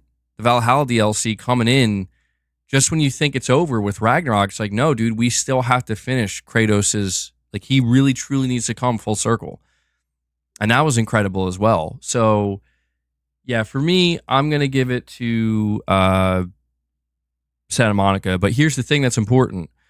I know there's a lot of intense feelings when it comes to Naughty Dog, The Last of Us Part 2, and Neil Druckmann. Believe me, I know. But what I will say is I'm willing to give Naughty Dog every opportunity. Like, hey, man, the door's open. That crown is theirs to take. That's what I'm trying to say. And we're going to talk about that because we actually have a topic about Naughty Dog and their next game. So for now, I'm sticking with Santa Monica. They're my go-to.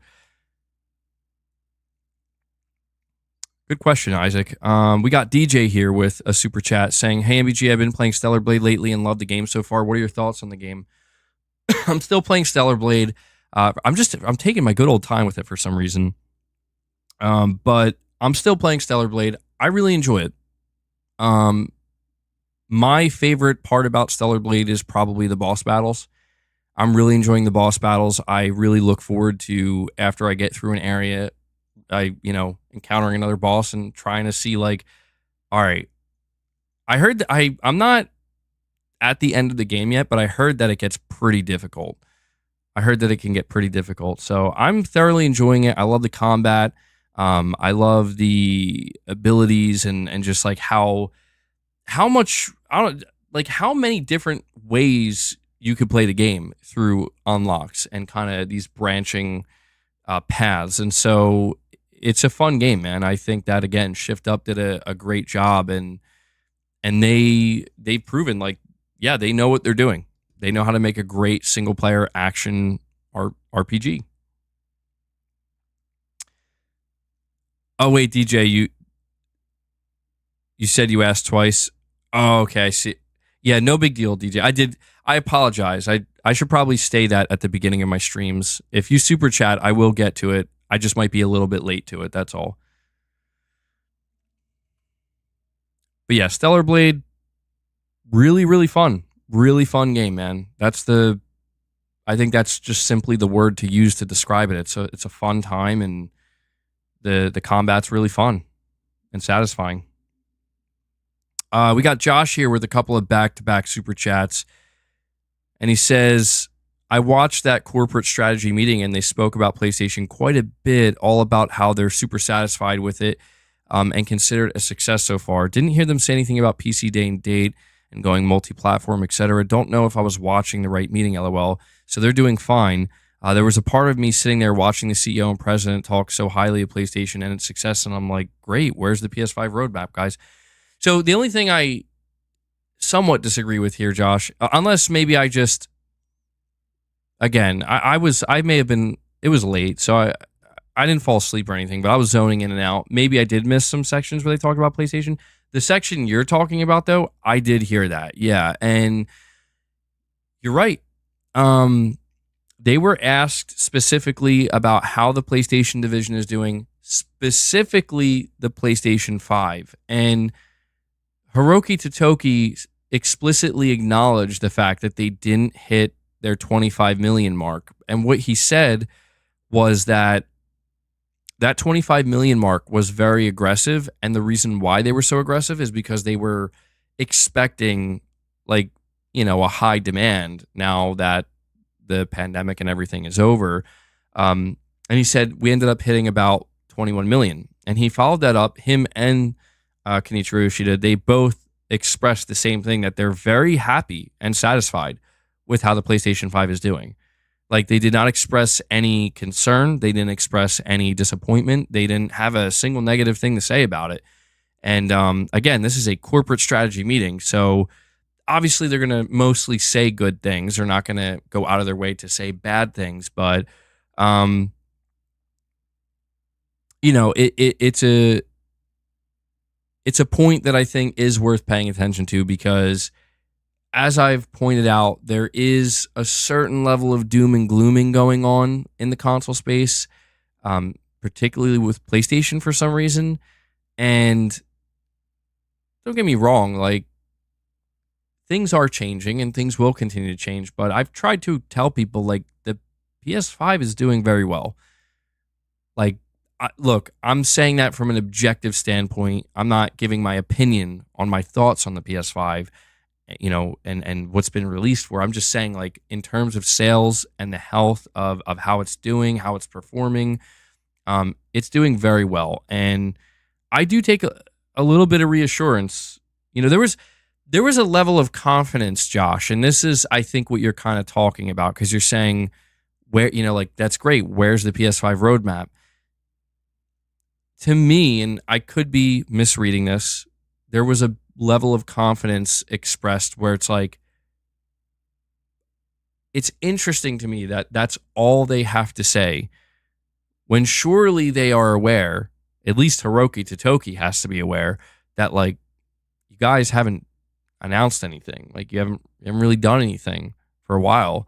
You know, the content output has been great, but in terms of, like, that roadmap, yeah, it's non-existent. So it just kind of read to me a little bit like they have some kind of confidence, you know, that they seem to know what's cooking. And, you know, it gave me a little bit of reassurance that, okay, all right, let's see where this goes. But yeah, they didn't say a word about PC. I do find that interesting. I do find that so interesting, because it feels like everybody but Sony is talking about PC, myself included.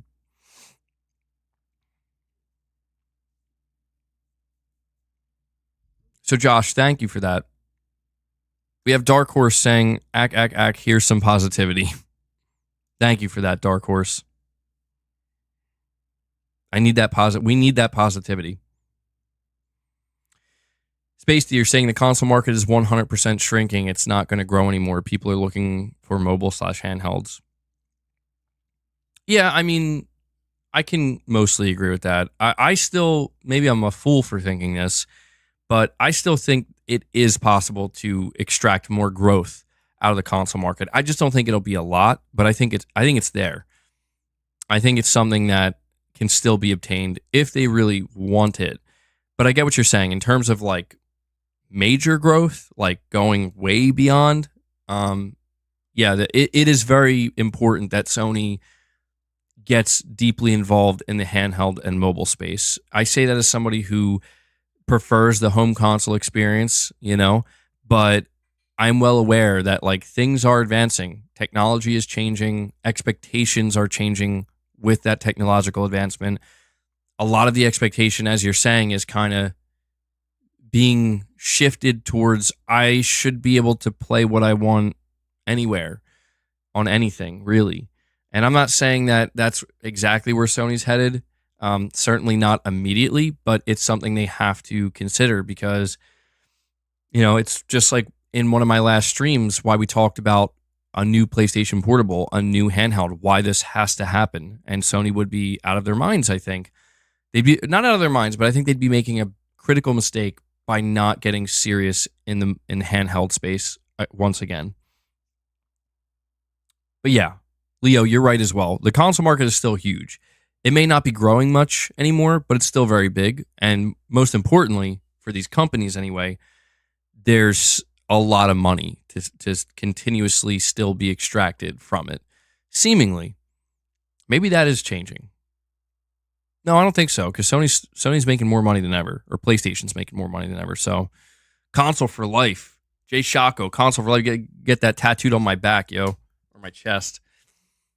Console for life. And instead of FOR, it'll just be the number 4. Console for life. Yeah, that's what I'm gonna do. Oh, you know what? All right, we're all caught up on the super chat. So, guys, Hellbound, Corey, Steven, everybody else, if you guys were waiting patiently.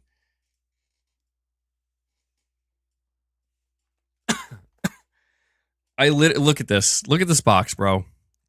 It's literally just called cat toys. What could be in here?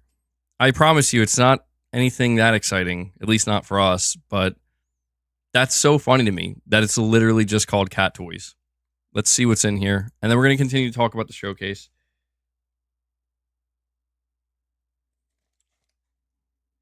Boss, bro. Do you see him? He thinks it's food. Dude. Oh my God, bro. This cat. He's so insane.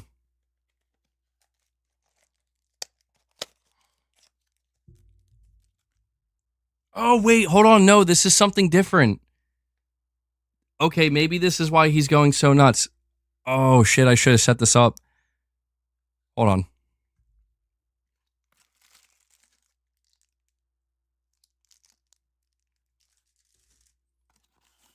I thought this was something else. I think I could set it up real quick, though, pretty easily.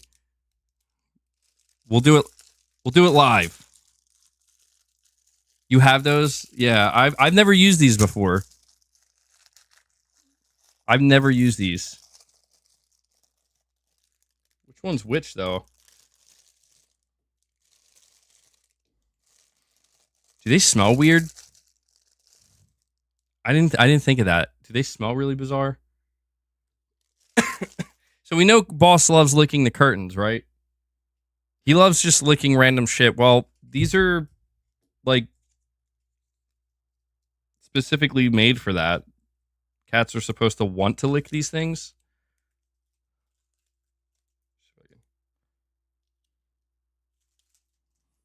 And he's trying to eat the plastic. There ain't no way, bro.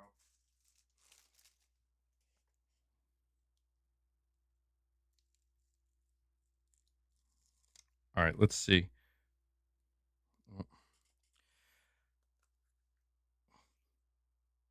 Oh, that doesn't smell bad. All right, here, boss. I want to make sure you guys can see this.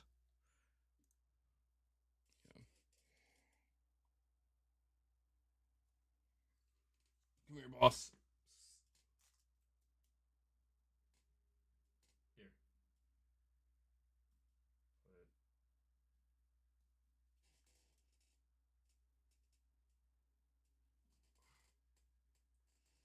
Gotta make sure I get it on there good, you know? Knowing him, he'll just rip it right off.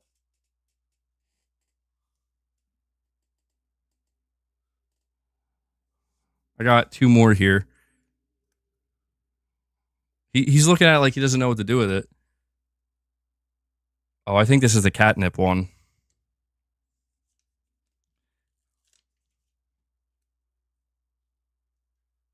He's purring at it, though. I can hear him. He's purring loudly. Boss, lick it. Don't. How is he gonna act like he doesn't know what to do with it? You want me to lick it so he knows what to do? All right. I'm just kidding. I'm still not doing that. All right, here, boss. Here's another one.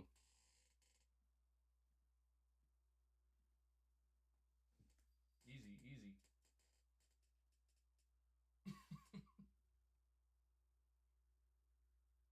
What? You're confused?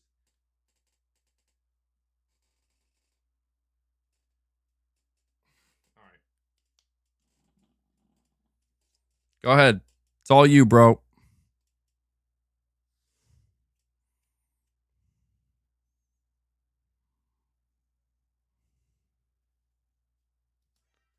I don't get it. I don't get it, boss. Like you lick curtains, you lick plastic, you lick everything else. The one thing you're supposed to lick, he doesn't know what to do. Oh, he's biting it. All right, I got one more, and then I'll just leave him up there. He's definitely gonna rip them off the. He's 100% gonna rip them off the wall. We're still gonna be talking about the showcase, by the way. I thought this was a different package that I had. I didn't realize it was these ball things. I thought that they were coming later. All right, boss, let me put this last one up for you, all right? Watch out.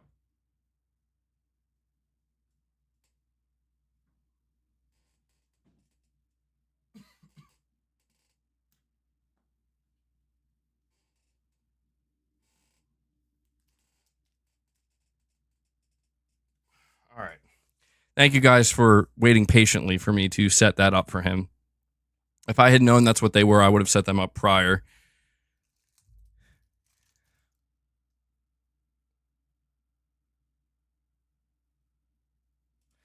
All right. Yeah, he's trying to eat the bag. Bro, I specifically bought you. There ain't no way, bro. This cat.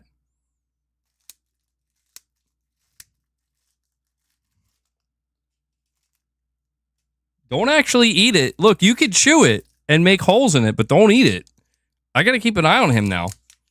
How about this? You want to mess around with this too? I buy shit specifically for him to chew and lick and put it on the wall. And what's he do? He wants the plastic. He wants to chew on the plastic. Never change, boss. Never change. All right. Thank you guys once again for being patient. We will just let boss kind of do his thing back there and hopefully not cause too much chaos. Oh, you know what? Here, take that too. You can chew on that.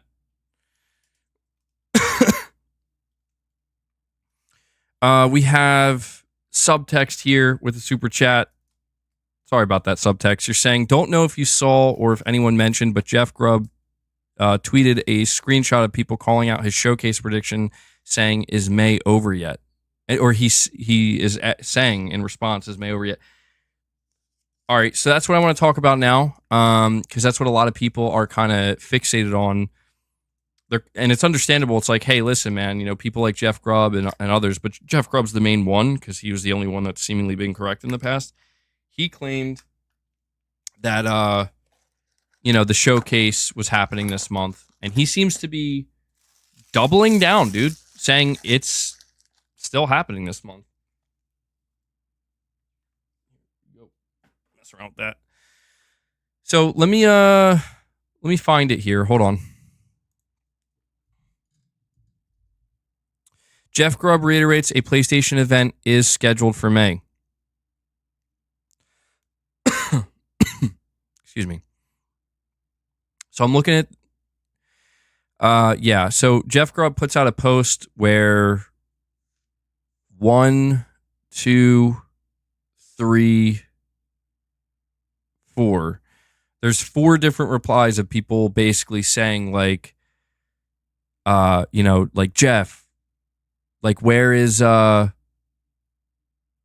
showcase? People are getting ready to get out the pitchforks and torches and freak out on Jeff Grubb, and he says, quote, "Is May over, you dumb sacks of shit?" And then he says, "Sorry, I apologize. I should have said stupid sacks of shit."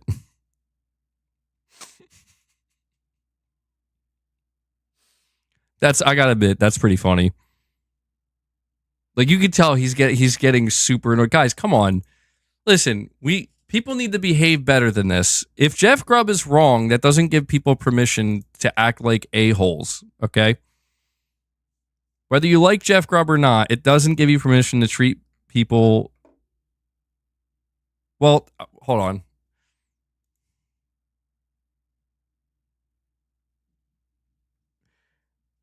I'll be honest here. Nobody's being real aggressive. I think I think he's getting frustrated. Even Jeff Grubb's starting to get frustrated that Sony isn't announcing that event yet.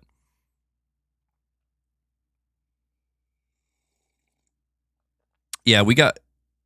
Basically, what he's saying is, it ain't over till it's over, folks. And that's the truth. So, it doesn't mean you have to cling on to hope, but we won't be able to officially say that anybody was wrong until June 1st rolls around. Oh,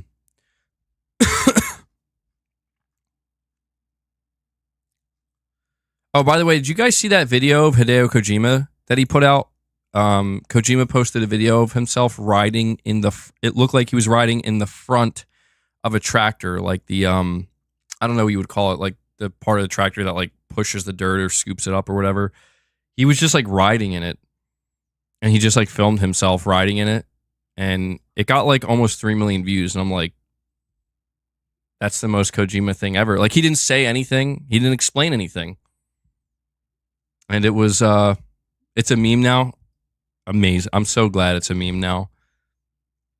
I think one of the funnier things I saw, somebody was saying like, I forget who said it, but that's his ride to Summer Game Fest. Hopefully he makes it in time. I was going to make the joke being like, oh, Kojima, hitching a ride to the PlayStation Showcase, but I was too late. I feel like a bunch of people already made that joke, and it just would have looked like I was copying them. But I do wonder if we're going to hear from Kojima.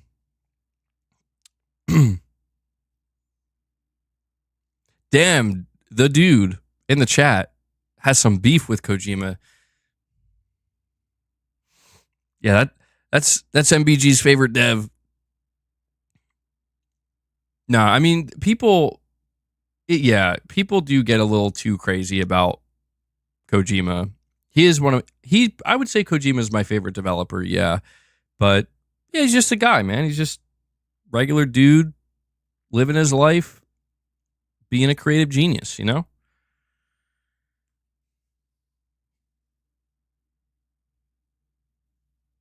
a little bit disappointed that Boss doesn't seem to like these wall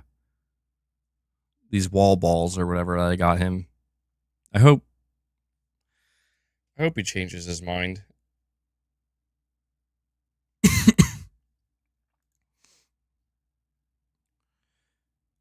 Dr. Moda 989, you're saying, I wish Grubb would just let us be surprised. I mean, usually I'm grateful when Jeff Grubb lets us know about state of plays or showcases, just because, again, he has a good track record. He has a good track record with PlayStation showcases and state of plays, and this is a time where it's like, I just wonder what the conversation would be like right now if there were no rumors of a showcase.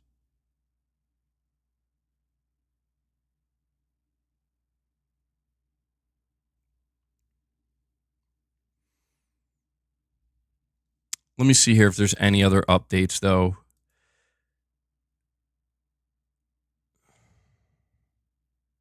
So, Jeff Grubb is reiterating a PlayStation show is set for May. Boss, I literally bought you something to chew. Why? Why you do this to me? Why you do this to me? I'm not seeing anything else about. So, all right, let's figure out what we got. We got Concord gameplay to be revealed soon. We got Jeff Grubb reiterating that May isn't over yet when asked about the PlayStation Showcase. And to top it all off, the Days of Play annual summer sale, Days of Play leaked out, also by Billy Bill Kuhn. That's something I didn't mention, but for those who are wondering, like, you know, about the showcase and the likelihood of it happening next week, the Days of Play annual sale kicks off on May 29th, which is Wednesday of next week. So there's literally all of this evidence piling up that something is about to go down. But, you know, again, it brings me back to what I said at the beginning of the stream. Well, is it going to be a state of play or a showcase?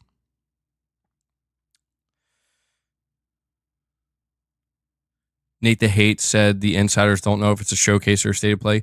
Listen, I'm gonna put this out here right now. If it's a state of play, I'll still watch it. Obviously, I'll still stream it. But man, I think I speak for almost everybody.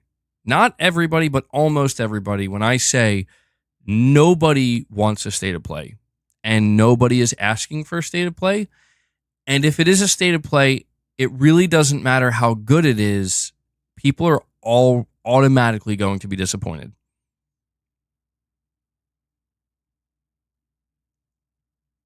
If they have a state of play and it's amazing, okay, cool. We'll celebrate it when it's over. But if you're talking about the actual announcement, like, maybe Sony doesn't want to do showcases anymore. Maybe they are just going to do state of plays. And maybe they're going to make this a really big one. Maybe they could say, hey, this is our first ever hour-long state of play, and we're going to have new updates from our first-party studios. If they said that, we might all turn to each other and be like, okay, they didn't call it a showcase, but this is clearly a showcase. But no, man, like,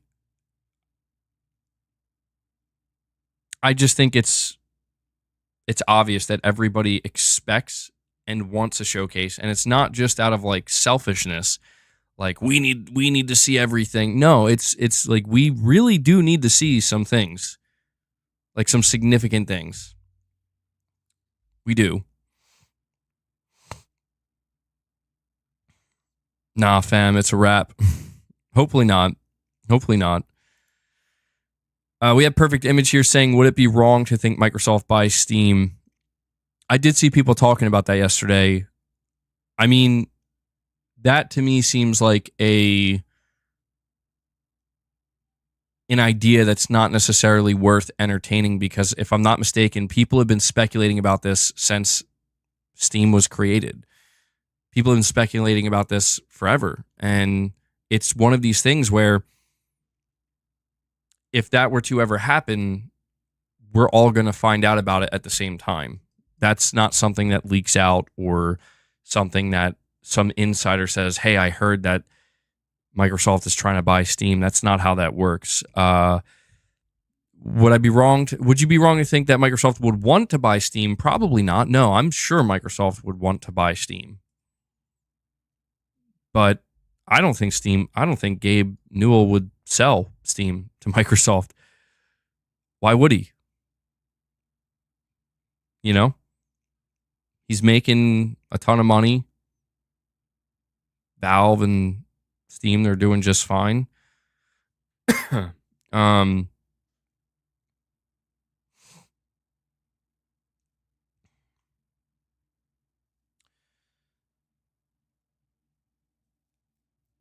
To be honest, I would be surprised if we hear about Microsoft buying anybody anytime soon, only because, Microsoft is in the process of still doing some layoffs, and they just closed multiple studios from Bethesda and that's a publisher they purchased. So I just don't imagine that they're out there trying to buy more. Maybe they could be, but I don't think they're going to get Steam. I think what's more likely to happen, Perfect Image, is Microsoft will find a way to get Steam onto the next Xbox. But I mean, people have been speculating for a long time that eventually Microsoft is just going to turn the Xbox into a PC. It's just literally going to be a PC with an Xbox logo on it, and it runs Windows. And I wouldn't be surprised if that is what Microsoft plans on doing. Because if they do that, yeah, you now have, technically Xbox now has Steam, right? But it would, I don't know if it would. No, it would. It would basically destroy their own store. But, their Microsoft's console install base is shrinking as well. So we'll see.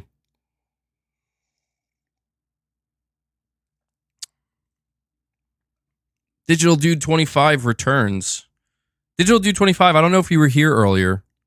Before I read your super chat, I just want to let you know, because you donated so much to the channel on the last stream, and one of the things you did was with a $100 super chat, you said to get Boss some new toys, and it was for Boss. Well, you can only see one of them, but there's 3 of these I don't know what to call them, like catnip balls or whatever.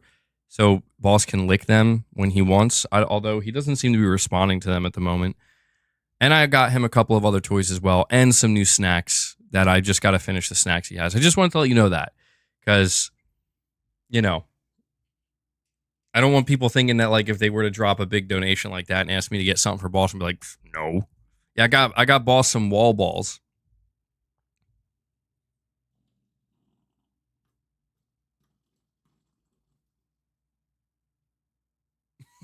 He's looking at it like, what?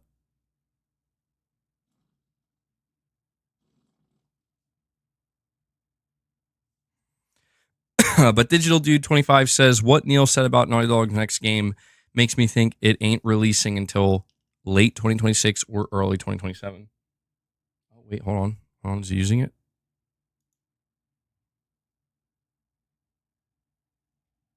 He wants to do something with it.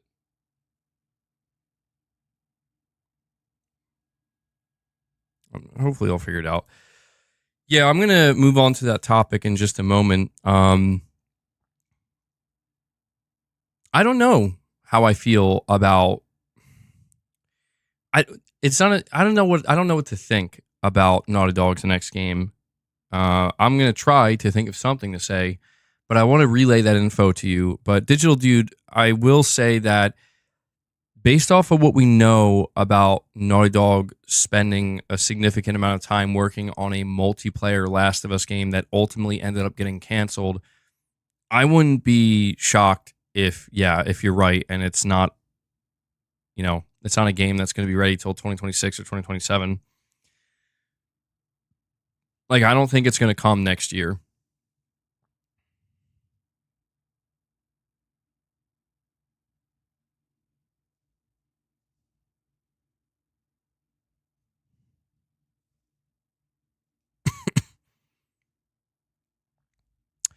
We also have SDO here. Remember, for 8 months, he says, if a showcase happens, what's your top 3 wants from Sony? Any specific titles or hardware?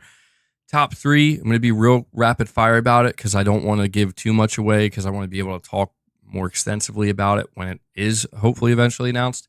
But top 3, Ghost of Tsushima 2, I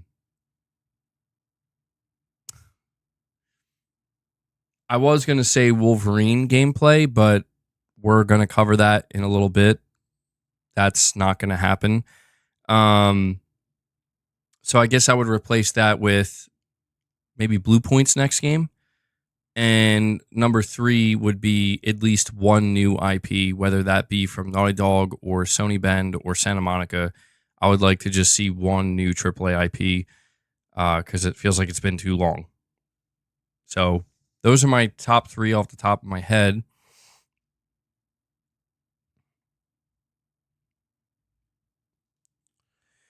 Do I think we're going to see Death Stranding 2? I think we're more likely to see Death Stranding 2 show up at Summer Game Fest. If we're going to see it, I'm thinking Summer Game Fest. ACM, yeah. You know what?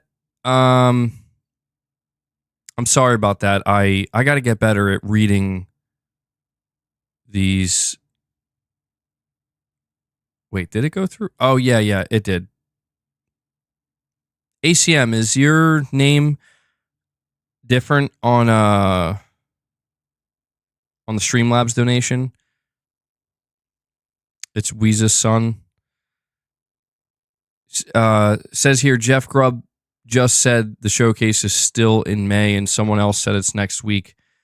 Announcement today or tomorrow. Who said it was next week? You know, I think Zubitech may have replied. I don't know if Zubitech actually has any sources or not. I think he claims he does, but I believe he said it's going to happen next week. But I don't know. I'm just getting to a point where, no, that's not your name. That's not yours. Hold on. Let me double check then.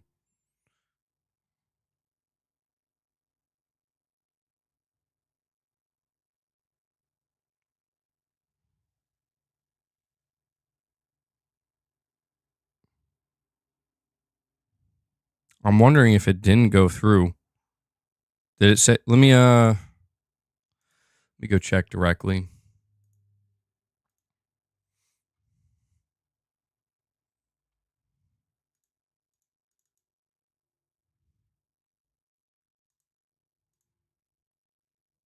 Why isn't it showing up? It should. Yeah, you're right, ACM. It should just be your name because it showed up before. I see the. So it's weird because like I see the donation, but I don't see. Let me just scrutinize it a little bit more here. Maybe I'm just being dumb and missing it.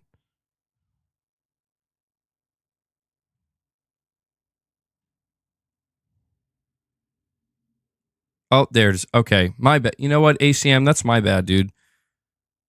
2 hours ago. I apologize. I gotta figure out I think I just gotta create like a new rule where as soon as a direct donation goes through, I have to just read it because this was back a lot further than I thought. So ACM, I'm sorry about that. Your $10 tip here, you say, MBG, I don't know if you've seen it, but it'll be cool if you could react to Wolverine versus Raiden from Metal Gear Death Battle. No, I've not seen this. That sounds pretty sick, though. There is a 5-minute version where it's only the battle. Well, you know what, ACM? That actually sounds like that could be great content to react to in the members lounge. And you are a channel member, so I think I'll look that up in the members lounge because it actually sounds pretty sick. Those are 2 characters I would have never even imagined. It's a fan film? Is that what it is?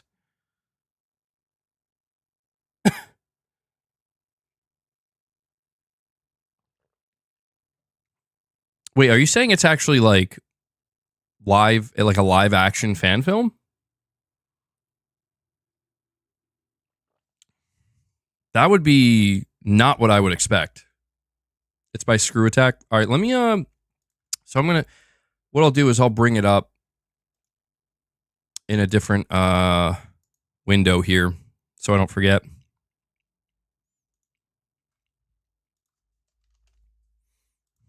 And then we're going to move on to the next topic. You said it was Wolverine versus Raiden. Okay. Wow. That's old. It's from 14 years ago. Or sorry, 8 years ago, but has 14 million views. Interesting. Interesting.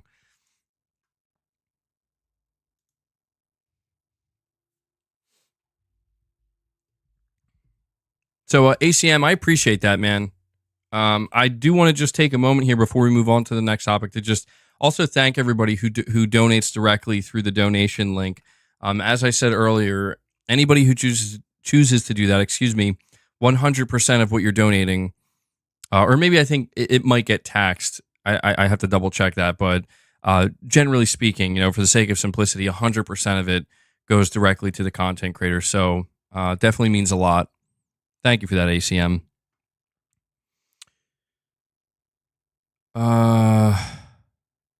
Okay, so the next topic I want to talk about, just because I'm going to talk about it somewhat briefly, but I think it's important for us to go over this, especially now that we're talking about, the showcase and whether or not it's going to happen. Devil Shooter, you're saying they did one with Snake versus Sam Fisher? Oh, yeah, that one sounds like it would be good. We need to talk about Wolverine, though. Excuse me. And how Insomniac is giving us a direct update, a very brief one, but one that I think, might set our expectations accordingly with this game anyway. Give me just a moment.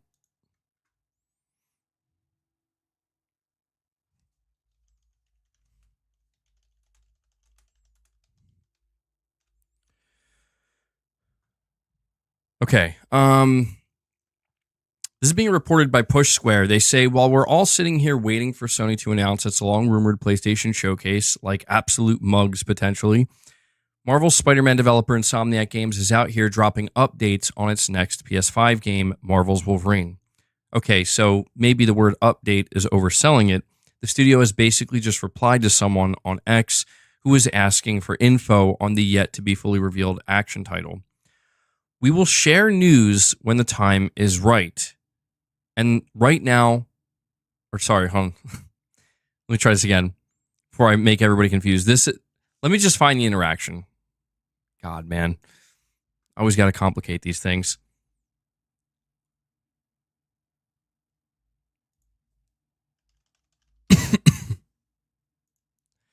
Oh, this cough is going to drive me insane.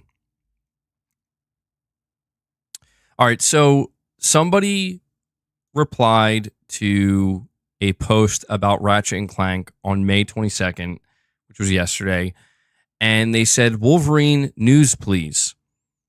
And Insomniac actually replied and said, we will share news when the time is right, and the right time is not now. Such a weird way to phrase that, but I wanted to present this to you guys because I want to ask your thoughts on this. Like, do you think this is Insomniac's way of saying we're not going to be hearing about Wolverine this year?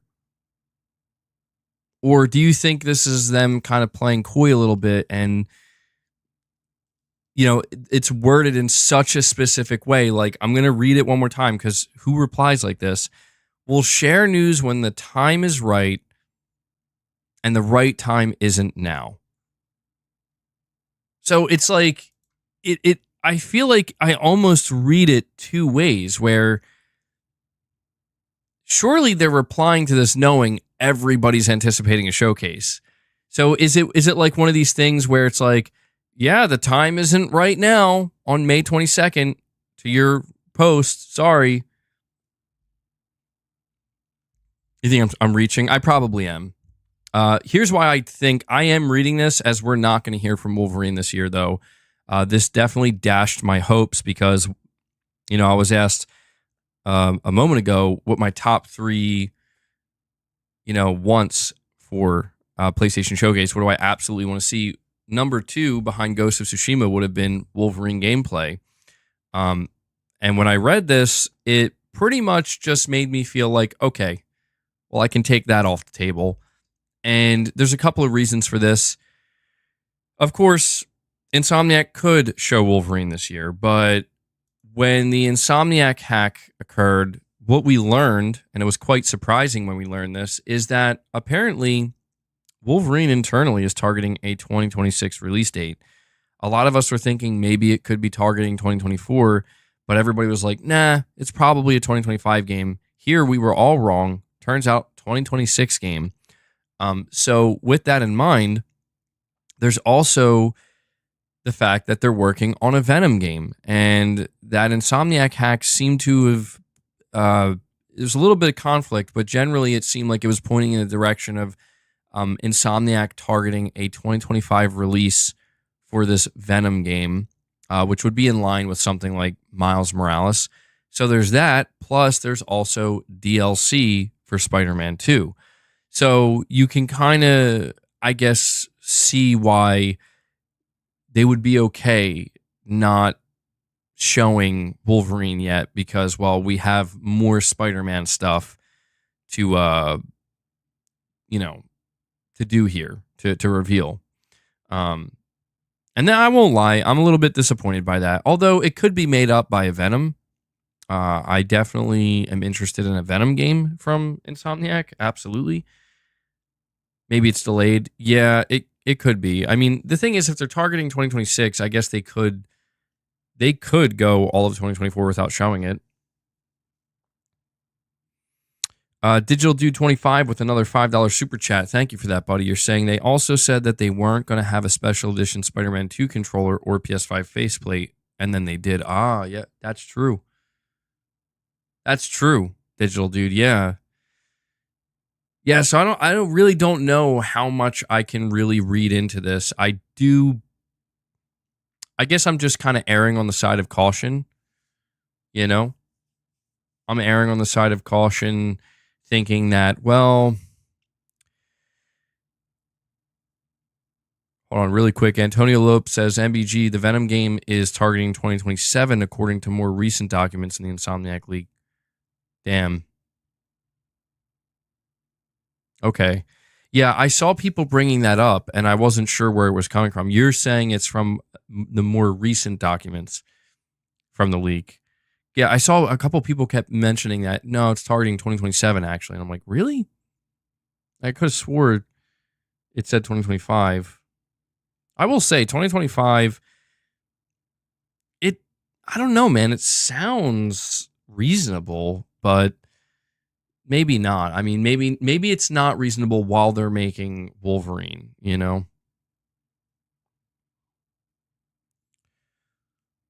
I guess we'll see. We'll see.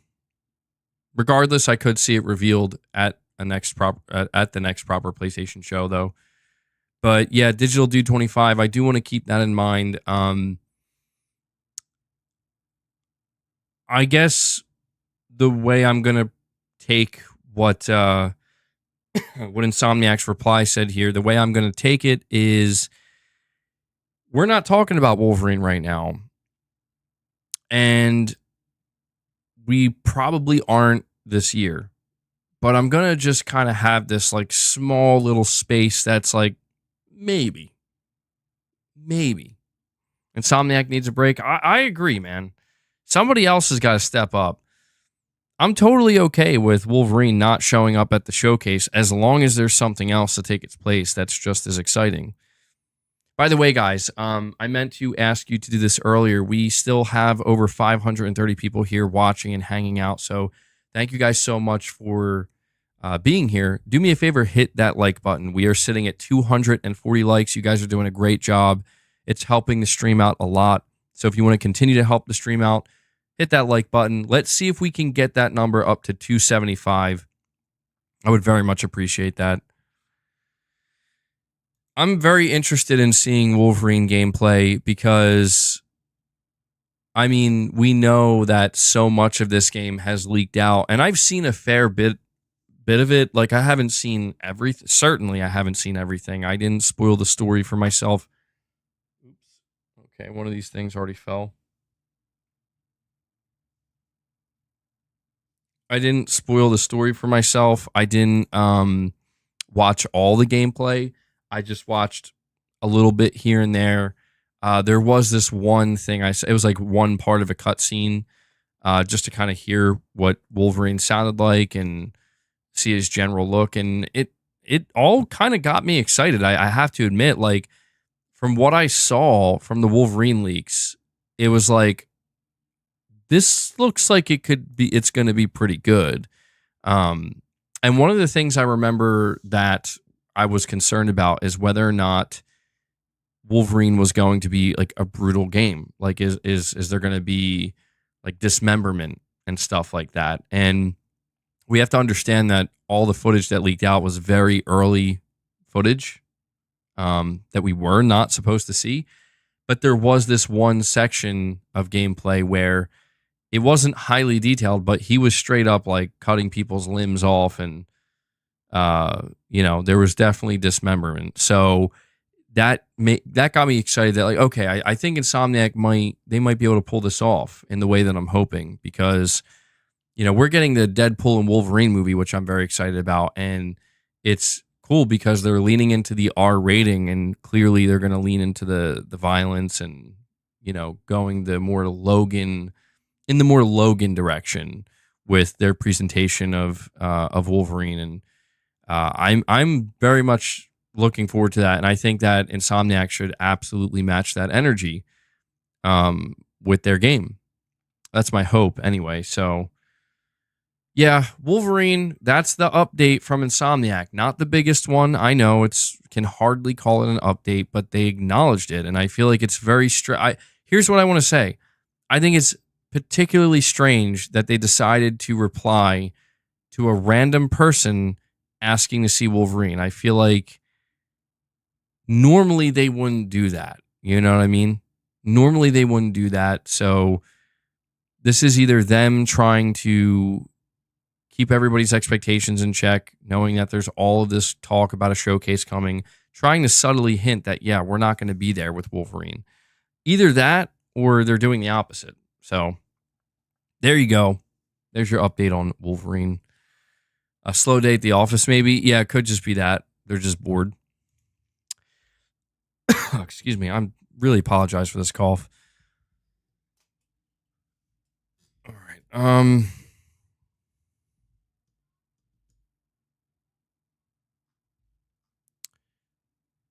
Okay. We're going to move on to the next topic.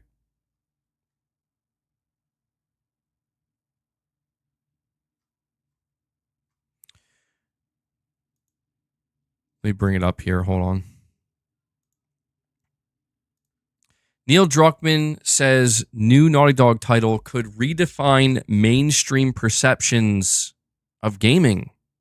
So, really curious to see what you guys think about this. This is being reported by VGC. Uncharted 4 and Last of Us creative director Neil Druckmann has said Naughty Dog's next title could redefine mainstream perceptions of gaming.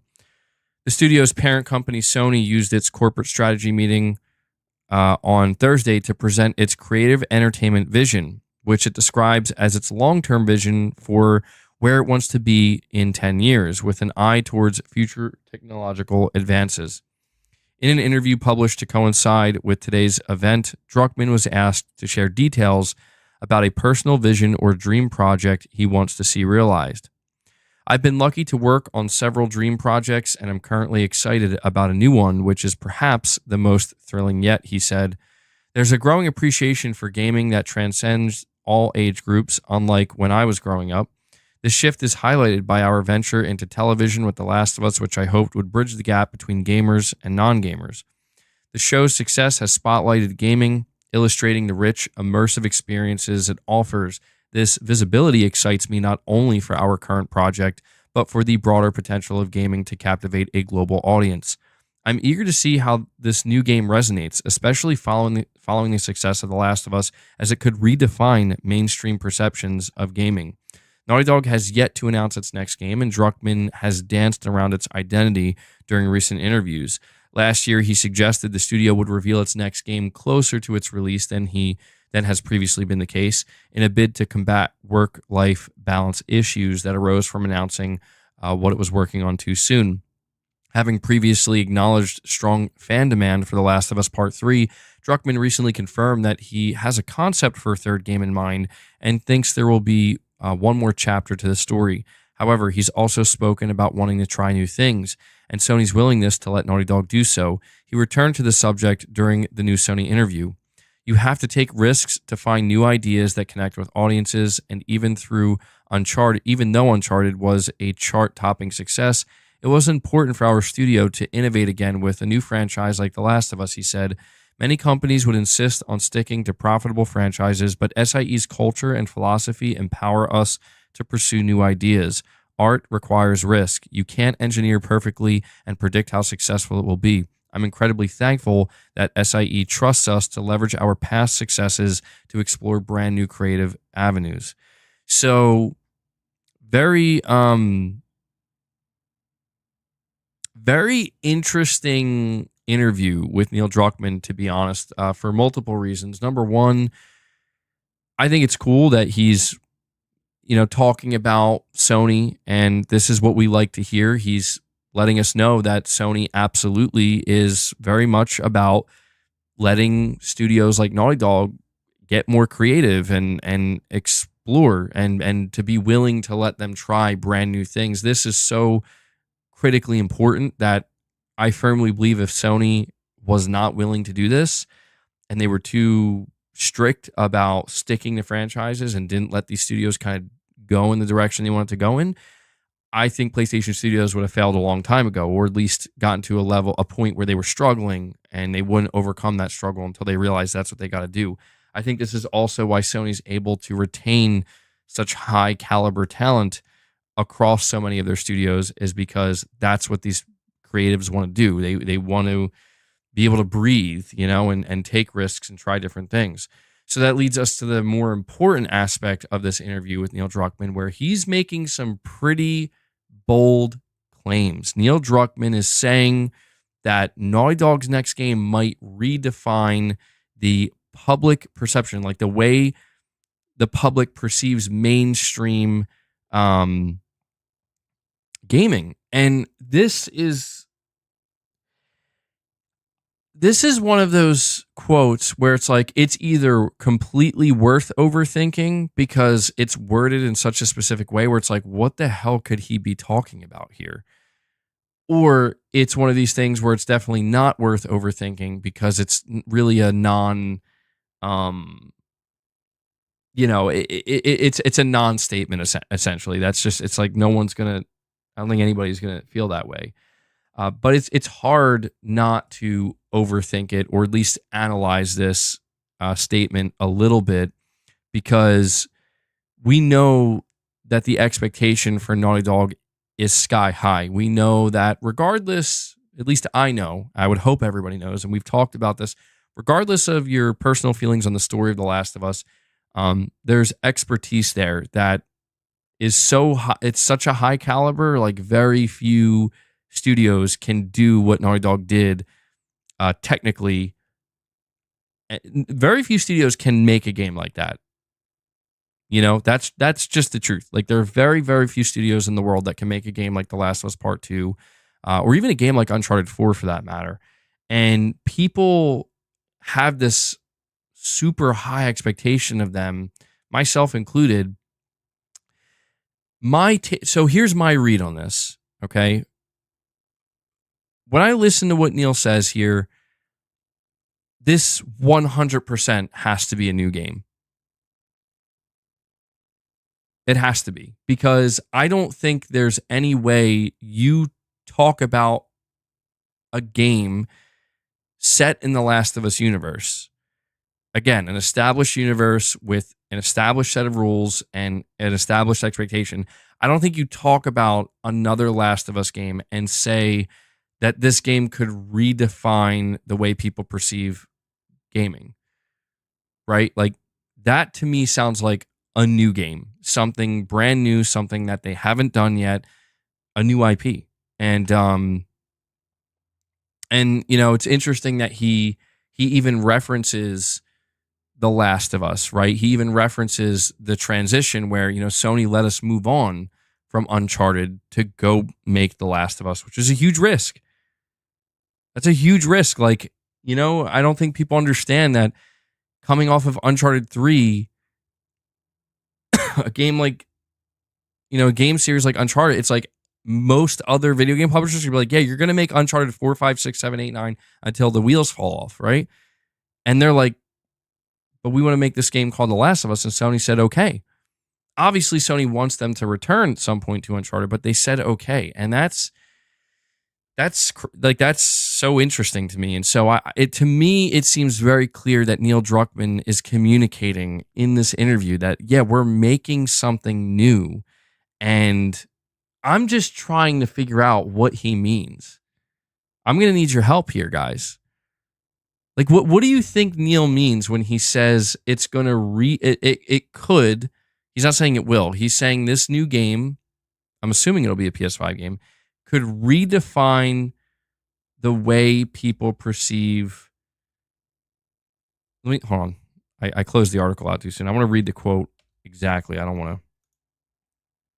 Could redefine mainstream perceptions of gaming. What the fuck does that, like, should I be worried? I need to know, do I need to be worried about what he's saying here?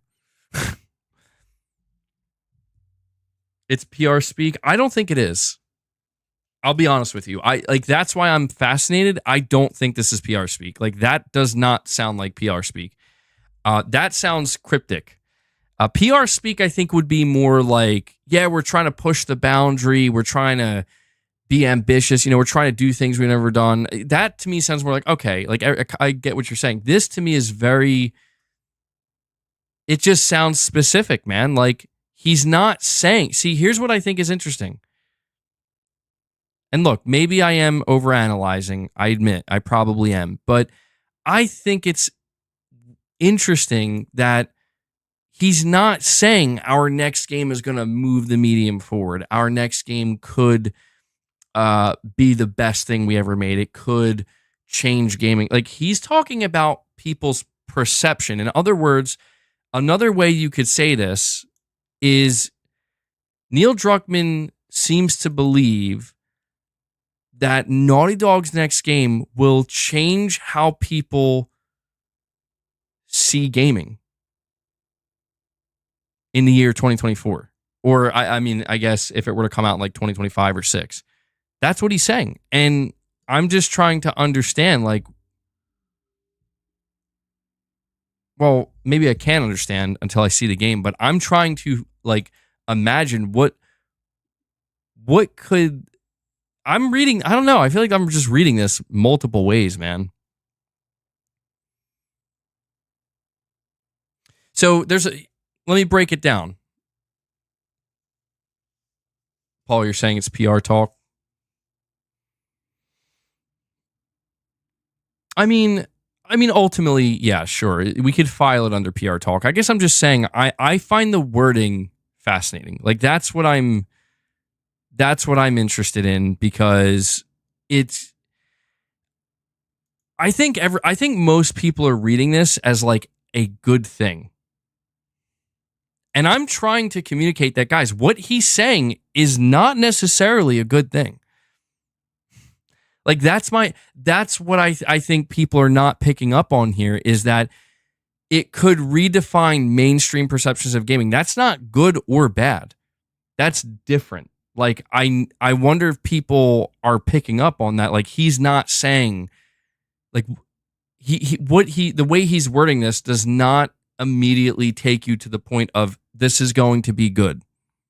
And this stresses me a little bit, because it's like, I don't know, man. If there's one thing I've learned about Neil Druckmann and his Naughty Dog, you got to be real careful when listening to what he says.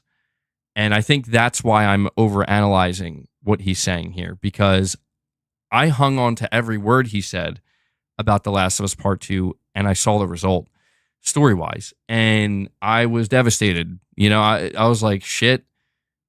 I let myself get too invested, and I fell for the bait. I thought in that trailer that they showed that Joel was going to be part of the adventure.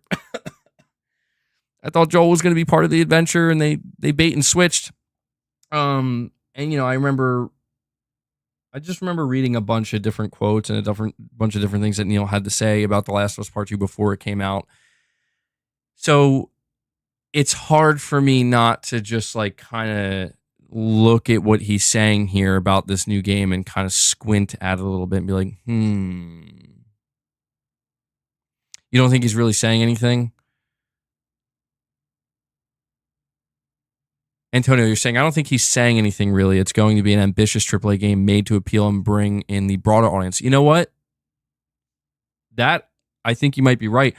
One way I was going to say you can interpret this is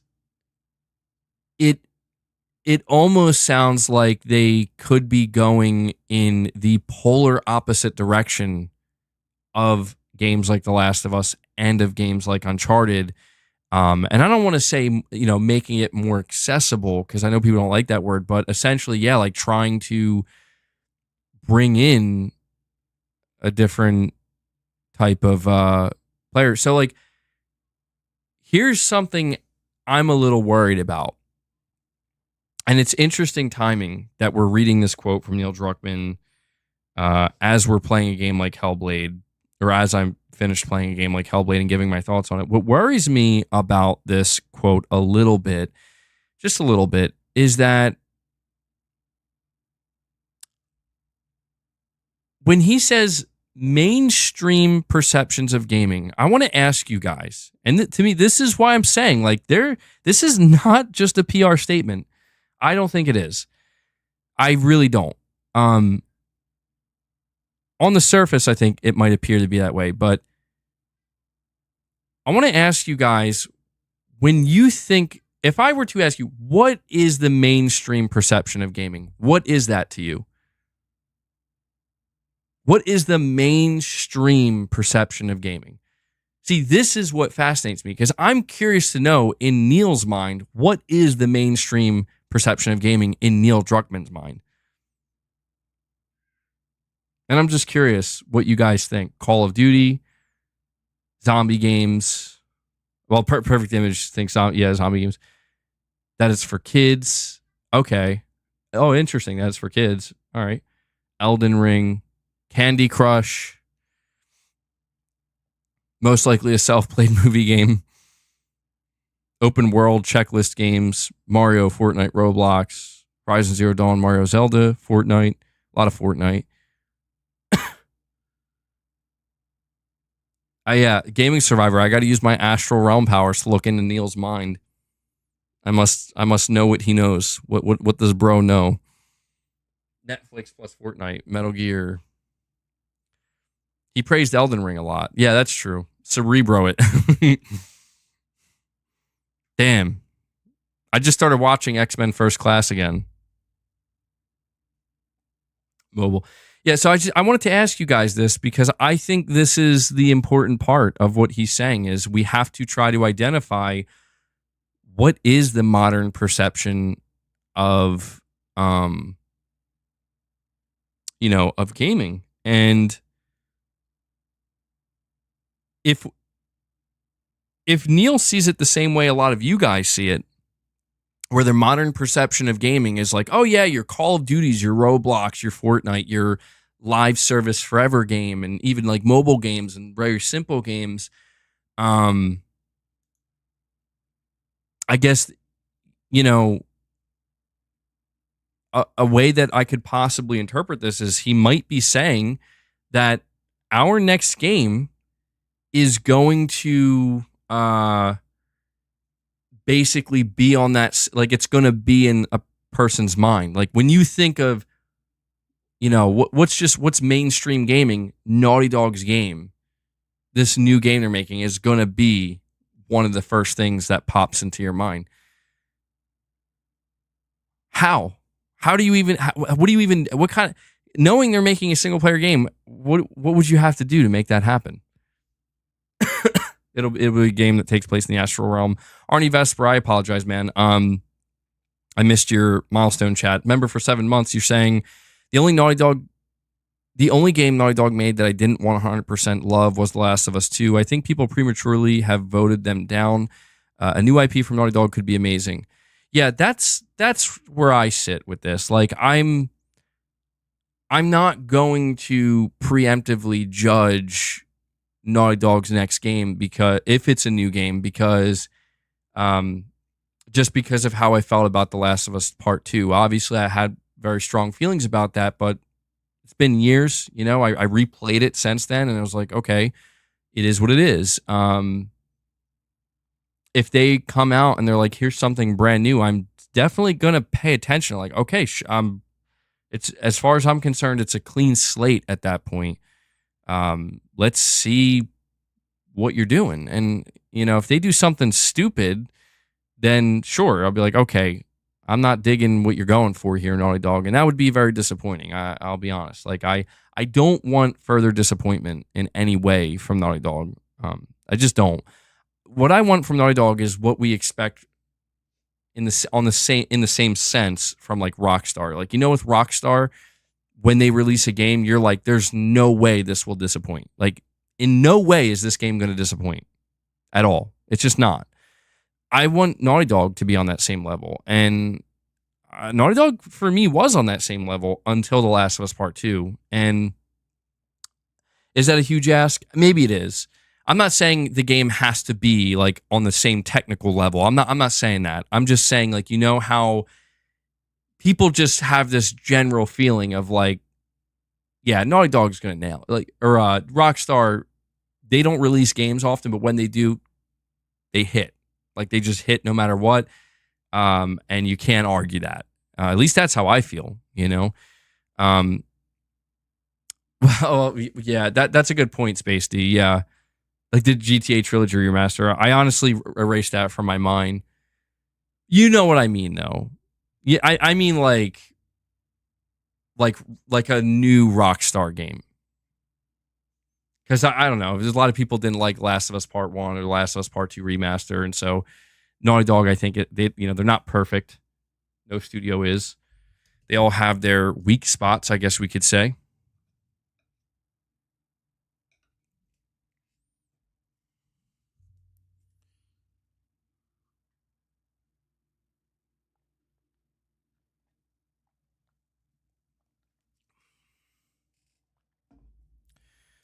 So, I don't know that there's really too much left to say about this topic. I'm just really fascinated, truthfully, to see what, because Neil Druckmann very clearly, if there's one thing that I think is obvious, is people call him pretentious, and he kind of is. I'm not saying that he's like super pretentious, but I'm just saying that he clearly believes that what Naughty Dog and his studio, like what they do, is very important, and they have a certain level of confidence in it. And that's not necessarily a bad thing, I think a little bit of pretentiousness is almost expected with like major successes in any industry. And it doesn't have to always be a bad thing, but I just feel like this is a relatively pretentious statement that people are going to scoff at and be like, yeah, of course, Neil, of course you think you're going to redefine mainstream gaming with your next game. And that's where I'm just, I feel like I'm on the hook here, where it's like I'm dying to know what that looks like in the eyes of Neil Druckmann and in the eyes of Naughty Dog. Because it's either you're talking out your ass here, or something we don't, and you're pretty confident in it. I have a super chat from Subtext. Thank you, buddy. You're saying, for all the Druckmann hate in the chat, people also forget that Neil has been heavily involved with Naughty Dog since Uncharted 2 and directed 2 games they love, Uncharted 4 and The Last of Us 1. Judging him for one game, shaking my head. Yeah, I understand it, but I also don't fully condone it, because I understand the passion side of it. I was there. Like, I understand why there are some people that really feel like they do not like Neil Druckmann, and they never will after what they did, with Joel and The Last of Us Part 2 and Abby, and I get that, and I'm not rehashing that. But at the same time, I do think people I'm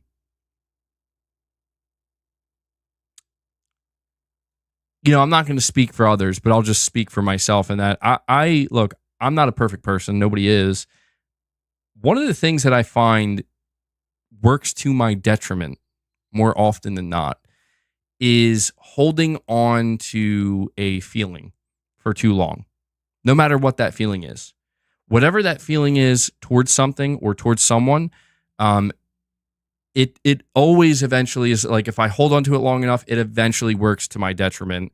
And then I realize I should probably just let that feeling go and either have nothing to do with it, or if I am going to have something to do with it, just kind of like, all right, let's try this again. And that's just in my own personal experience with not just gaming, but many things in life. And in the case of what we're looking at here with Naughty Dog and their next game and what occurred with The Last of Us Part 2, that's how I'm approaching it. I'm trying. It's the same way I'm approaching this Xbox showcase that I'm going to watch on June 9th, right? Where it's like, look, man, I have to, for my own sake, because I'm not willing to walk away from gaming. I know that. Like, I still care about gaming too much. I still care about games too much, and I still have too much interest in this industry. So knowing that I'm not just going to walk away, at some point I realized, all right, well, just pick and choose, and for things that maybe went south or didn't really go the way you thought, when the time comes, the bell is rung, just hear it out. Just see what they have to say, see what they have to bring, and if it's still not for you and you still don't feel good about it, then just walk away. That's my approach with this type of stuff. It's a little bit philosophical, I know, but I think it's important that, like, I'm not here to tell anybody you should give Naughty Dog another chance if you feel that strongly. I'm not saying that at all. Like, if you don't have any interest in Naughty Dog's next project and you feel there's nothing that could change your mind, I think that's perfectly fine. I would say that's even reasonable, as long as you are willing to just leave it at that and just walk away, because their game's coming, whether we want it or not. Like, they're going to do what they want with their next game, whether we like it or not. And so you just have to ask yourself, like, you know what I think it is too? I think a lot of people, and I think we're seeing this a lot today, unfortunately. And I fall into this trap sometimes too. I think a lot of people feel a sense of entitlement. And I think that sense of entitlement comes from feeling as though they have some skin in the game. And that feeling of having some skin in the game, I think, kind of comes from being a real fan, like really caring about something on a deep level, where the reason why there was such an insanely volatile reaction to a game like The Last of Us Part 2 is because people cared very deeply about characters like Joel and Ellie. And Neil knew that, Naughty Dog knew that.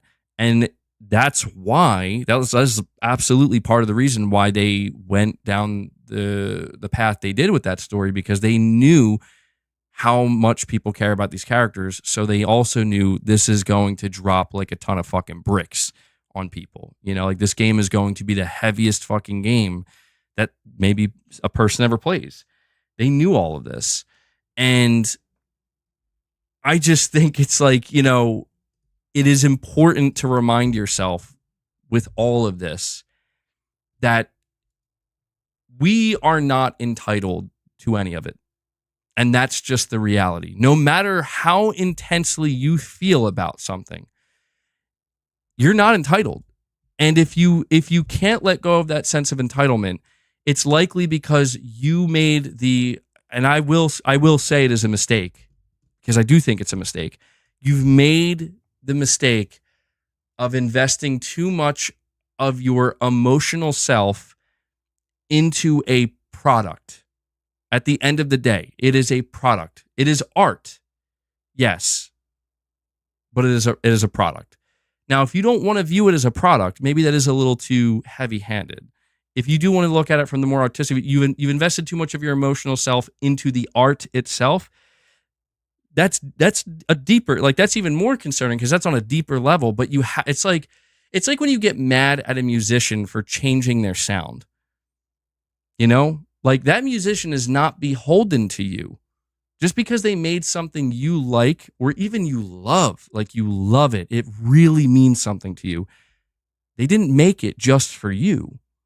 If anything, that musician made what they made for themselves first, and then hopefully it would resonate with some people out there. And then if they change as a person or they just decide, you know what, I'm feeling this more, I want to go in this direction. I think that's where there's this like unhealthy. And again, I've fallen into this trap as well, but there becomes this unhealthy attachment to art, maybe. And I think it's a fascinating thing because it's like, wow, man, like in a way you're kind of seeing what makes art so unique and powerful right in front of you. Like it's powerful enough to make people feel attached to it. Like it's part of who they are. It's part of their identity. That's powerful shit right there. But at the same time, it can work in the other direction where it's like, if it's starting to bring something negative out of you, maybe it's best to just detach and move on because, I mean, it's not yours. It's not. And I don't know. I guess this is just where you see some people out there, the way that they deal with this is they say, you know what? I'll make it myself then. And that's interesting to me. That's also interesting to me, where it's like you see people that are so deeply impacted by something changing or going in a different direction that they're like, you know what? I can't change that. I don't have control over that. So I'm going to do it myself. Or I'm going to like go in the direction of people who can make that other thing happen and go in this. You know what I mean? I hope I'm explaining myself right here. I'm probably, at this point, I think I'm just starting to ramble, but I've just been seeing a lot of that occurring. I think it's always been present in all forms of media, in all forms of art. I think it's always been present to a certain extent. But I think it's just vital that if you are not the artist, you need to understand that you don't have control over the art. It doesn't matter how you feel about it. It doesn't matter what your thoughts are on it. You do not control the art. And if you want to control the art, then you must become the artist. That's how I feel about it. And that's why it's been so easy for me to just let go of what happened with The Last of Us Part 2 and the direction Naughty Dog went in. Because I realized, like, yeah, I did feel like a genuine, real human attachment in a sense of like, man, these characters that were created and the story that's being told and how real this feels. I feel like I know like these characters, like they feel real to me. And so, yeah, it would also evoke such a powerful emotion, but it also helped me learn a lesson, and that this is the lesson, that's not my art. Those, like, Joel is not mine. Ellie's not mine. I didn't create these characters. I didn't write these characters.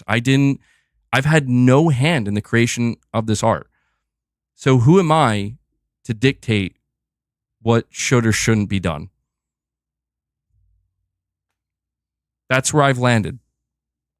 And I have one last thing to say, and I'm going to move on. Another reason I've landed on this is by watching others. I've been observing on YouTube, on Reddit, on Twitter, people interacting with things, people interacting with art that I don't care about. And it's been very eye-opening, I guess is the way to put it.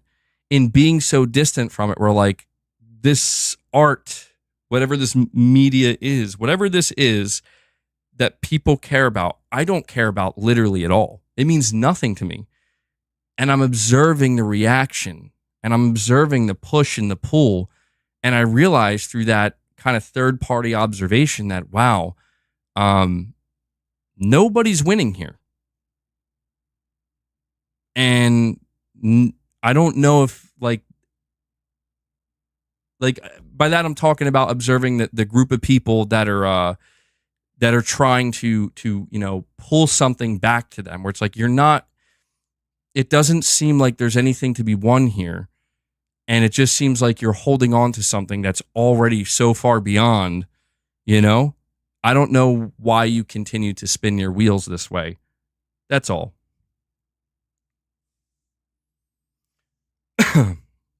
Oh, this is interesting. You're saying, MBG, you're right. It's not our art, but if they want to make money with it, they better do what makes us happy. Their decision.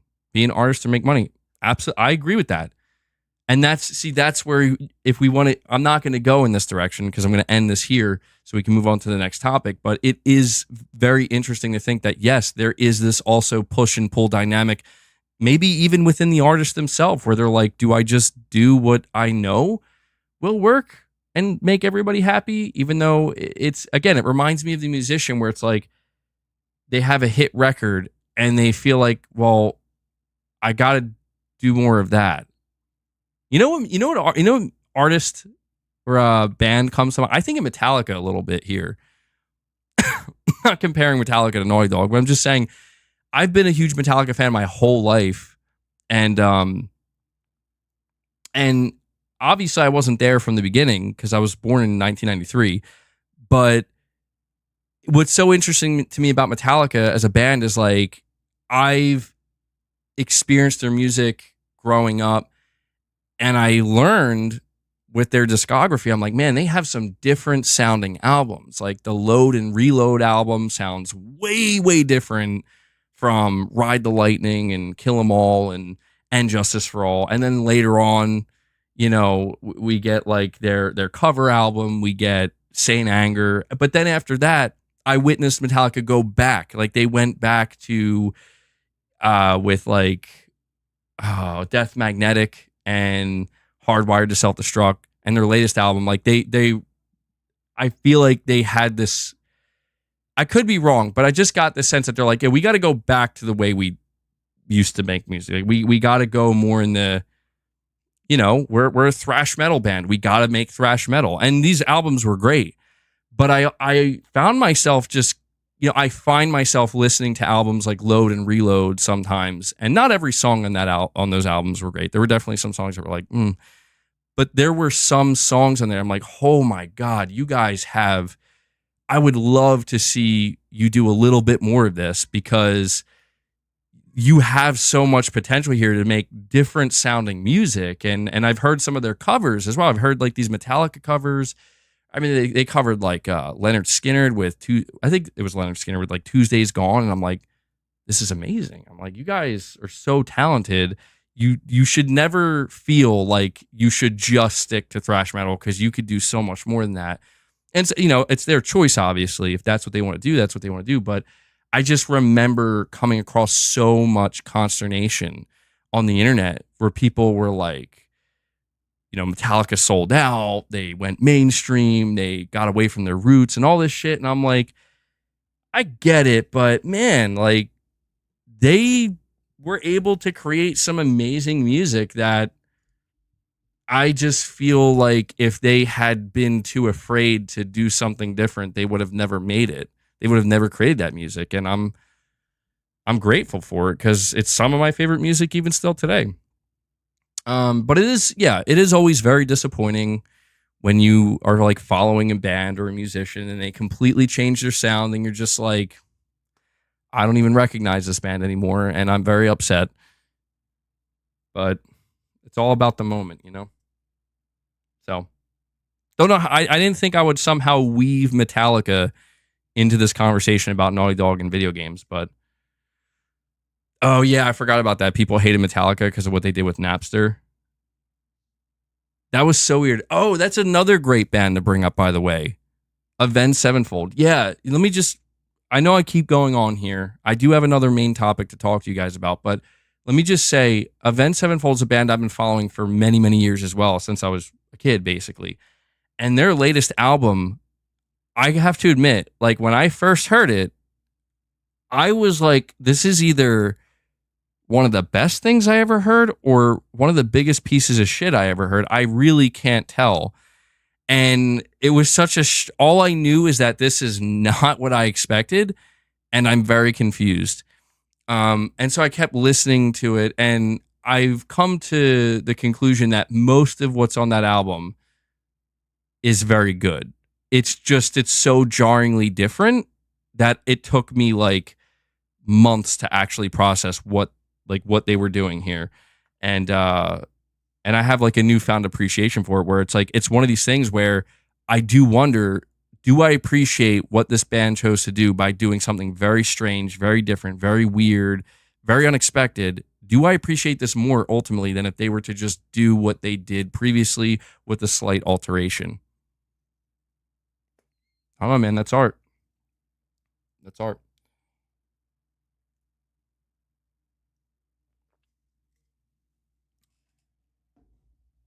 Anyway, thank you guys for hearing all of that out. I know I went I don't know, I went in some very different directions there, but to conclude this topic, Naughty Dog, make a good game. No. I'm very interested to see their next game, and I will leave it at that. And we will see if it lives up to what Neil Druckmann is describing here. We have Lynn's M. I apologize. Thank you for being patient. Member for 11 months says, the next Naughty Dog game will revolutionize gaming and drop our jaws to the floor. It will be a culmination of everything they've learned in a new engine. Ooh. I like the sound of that. I do. Maybe that's where I'll leave it. On a more positive note, I'm rooting for them, dude. I am. I'm not rooting for their failure. Not at all. I want to see Neil Druckmann. I want to see his words ring true, because that would be good for us. I think it would be good. It sounds like it would be good. It sounds like it would be awesome to see something like that happen with Naughty Dog, but I want to see Naughty Dog succeed. I'm not rooting for their failure. Certainly not. But we'll see if that aligns. All right. The last topic we have to discuss today is about Xbox. We have a report from Windows Central. It was written up by Jez Corden, where he is apparently leaking, at least it seems like he's straight up leaking stuff that's, going to be at the Xbox Showcase. I am interested in this Xbox Showcase. But he's talking about one game in particular that I'm very interested in learning more about.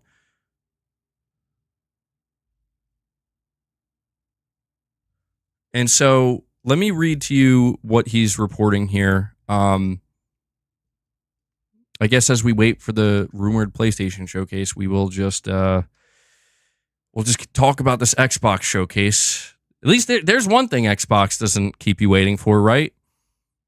This is where Microsoft and Sony are basically polar opposites. Microsoft is out here announcing their showcase like 1 month in advance, not leaving you waiting. Sony, on the other hand, they're like, I don't know. Is it even a thing?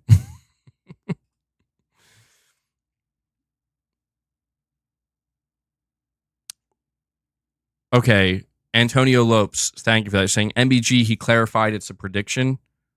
Okay. Yeah, I guess it could be read like that. I'll still go over it anyway. Because he does give us a little bit of insight into one Xbox studio that I'm interested in, and it sounds like it's good news.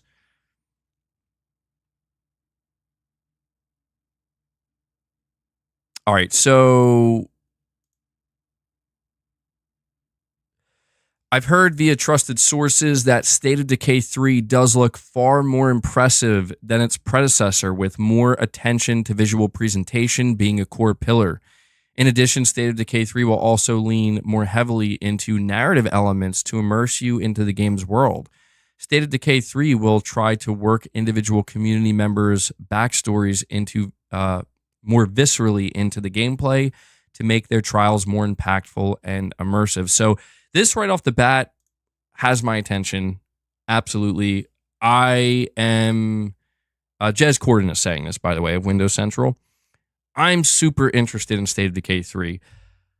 I just talked to you at the beginning of the stream about my feelings on Hellblade 2 because this was one of the only Xbox games that I was interested in playing.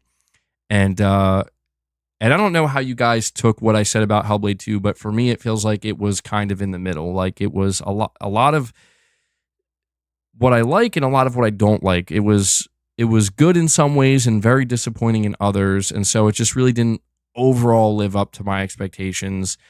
And so my attention is now turned to State of Decay 3. Anybody who's been following me for a little while, you know that even though a lot of what Xbox does, I'm not really that interested in. Undead Labs, State of Decay 3, this is a game I've been waiting to see for a long time. And it's interesting to finally be getting a little bit of information here where, listen,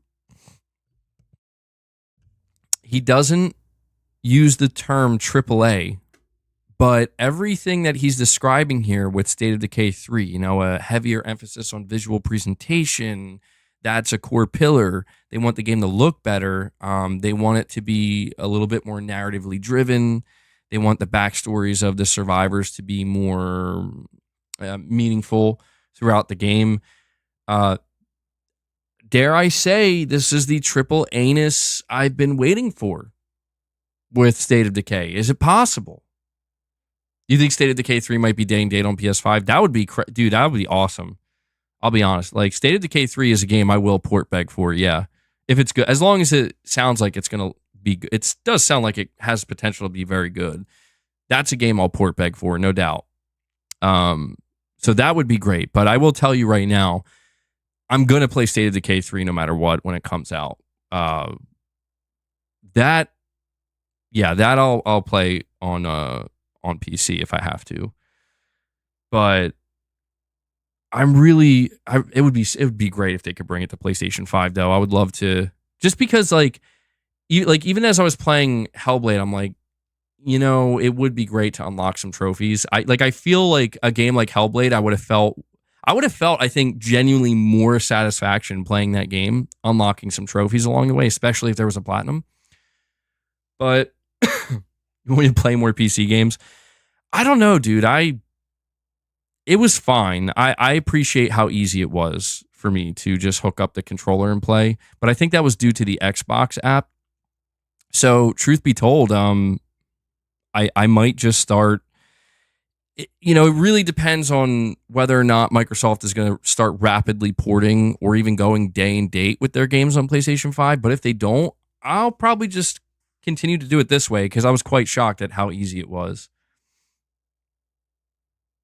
I'm rooting for State of Decay 3 more than anything else, though. Like, I know that there's a lot of different games that Xbox players are excited for, but for me, I want to see State of Decay 3, and it really makes me feel good that it sounds like, I think they may have gotten the message this time. Third time's a charm. State of Decay 3, AAA, really good-looking game here. Hopefully more refined animations. I love the survival aspect of this game. I will say, with State of Decay 1 and 2, they really did nail the survival aspect. I don't know how to explain it, but there was just this great gameplay loop of you go out on a run, and man, I hope they add like proper multiplayer this time, because I feel like they added 4-player co-op with the last game, but it really didn't. It felt like it just wasn't all there. So if they incorporated multiplayer properly this time, there's such an amazing gameplay loop in State of Decay where you go out, you go out with a certain amount of weapons, you have a certain amount of space to loot stuff, and you go out, you explore houses, you explore all different areas, and I loved it, man. I really did. I love the dynamic of you got to be careful when you're looting. You can't be too loud. If you're loud and you make too much noise, you're going to cause like a fucking horde. And sometimes there are just random hordes that pop up. And by the end of your run, you can basically be like just on the brink of death. And because there is permadeath, these characters that you spend time building up, you absolutely will do everything you can to survive and not die. And it's awesome. Like the gameplay loop of State of Decay is what has attracted me to it all these years. Yeah, on Unreal Engine 5, hell yeah, dude. I'm excited. So I think Jez Corden is basically saying that State of Decay 3 is going to be at the showcase. And let me tell you, I'm hyped. It's been a long fucking time. Truthfully, it's been a long time since I could say I'm genuinely hyped for an Xbox showcase. But if it's true that this game's going to show up and we're actually going to see some gameplay, I am hype. And I don't want them to let me down. So there we go, man. There's more here, though, to go over. It says here the Coalition has also been working hard to help some of Microsoft's other studios squeeze more juice out of the Unreal Engine.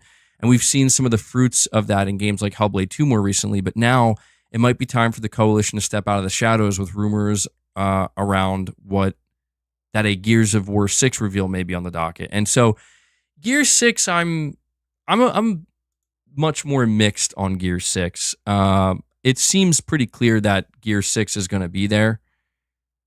And, you know, there's been this kind of talk about it like it's going to be a showstopper. What I'm most interested in learning about Gears 6, believe it or not, is if it's a next-gen game. I know that sounds insane, but there are all these rumors circulating, and they have been for months, that next-gen begins in 2026 for Xbox. Gears 6 is apparently targeting a 2026 release. If that's true, dude, I'm really wondering, like, are they about to show, like, the first next-gen game? And if so, how good does it actually look? But Gears I'm a little bit mixed with. I've always liked Gears, but I was never like as into Gears as most of the Xbox fan base. And like I played it, you know, but I think I just sucked at it, you know. I think that's what it was. I just could never really get good.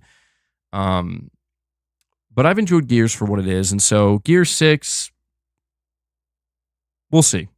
I'll have to kind of see that in front of me before I can determine how I'm going to feel about it. Shinobi, Grub, and Jez said that Gear 6 looks better than Hellblade 2. That's what I'm saying. Like, Hellblade 2 seems to be pushing I don't know if it's pushing the limit, but it's definitely showing, like, all right, like, we're entering, like, next-gen graphical territory, like, true current-gen graphical territory now. I think we've been seeing some great graphical presentations from PlayStation Studios with some of their titles, and now Xbox is starting to do it, you know, trying to like up the ante. That's why I'm wondering if it's true that Gear 6 looks better. If Gear 6 somehow looks better than Hellblade 2, then I will be convinced it'll have to be a next-gen game because, dude, like, Hellblade 2 is really good. And it's an extremely linear game. Gear 6 is reported, I think, going to be like open world, or it's certainly going to be a much bigger game. So if they can make it a much bigger game, but also make it look better than Hellblade 2, yeah, I'm going to need some explaining on that one. But this is why I'm curious if we're going to get a PlayStation Showcase or not, because it's like we're at that point where we're talking about just how good can some of these games really look on these consoles. In these engines, and I'm dying just as much as I'm curious to see what Microsoft's doing. I'm dying to know, like, Sony, are you gonna show us Ghost of Tsushima 2 on Sucker Punch's bespoke engine? You know, not made for PS4, but only for PS5. What does that look like? I mean, I feel like Death Stranding 2. I'll tell you, I feel like not enough people are talking about Death Stranding 2. I got to be real. I mean, I get it. It's kind of hard to focus on the visual presentation of Death Stranding 2 when you go back and watch that 9-minute trailer and there's literally like a baby in a like what practically looks like a mini mech suit fighting a fucking Troy Baker Crow / Joker guitar. You know what I mean? It's like I can kind of understand why people are going to be a little bit more focused on what the fuck is going on here than the visuals. But I was looking up some screenshots the other day, or I was looking at some screenshots of Death Stranding 2, and God, man, like the thing that I know I don't know how I got on the topic. I guess because we're talking about visuals. I just want to say that, like, when I was looking at some of these screenshots of Death Stranding 2, I don't know how these environments look genuinely photorealistic, but what's surprising to me about them is these environments are in an open world.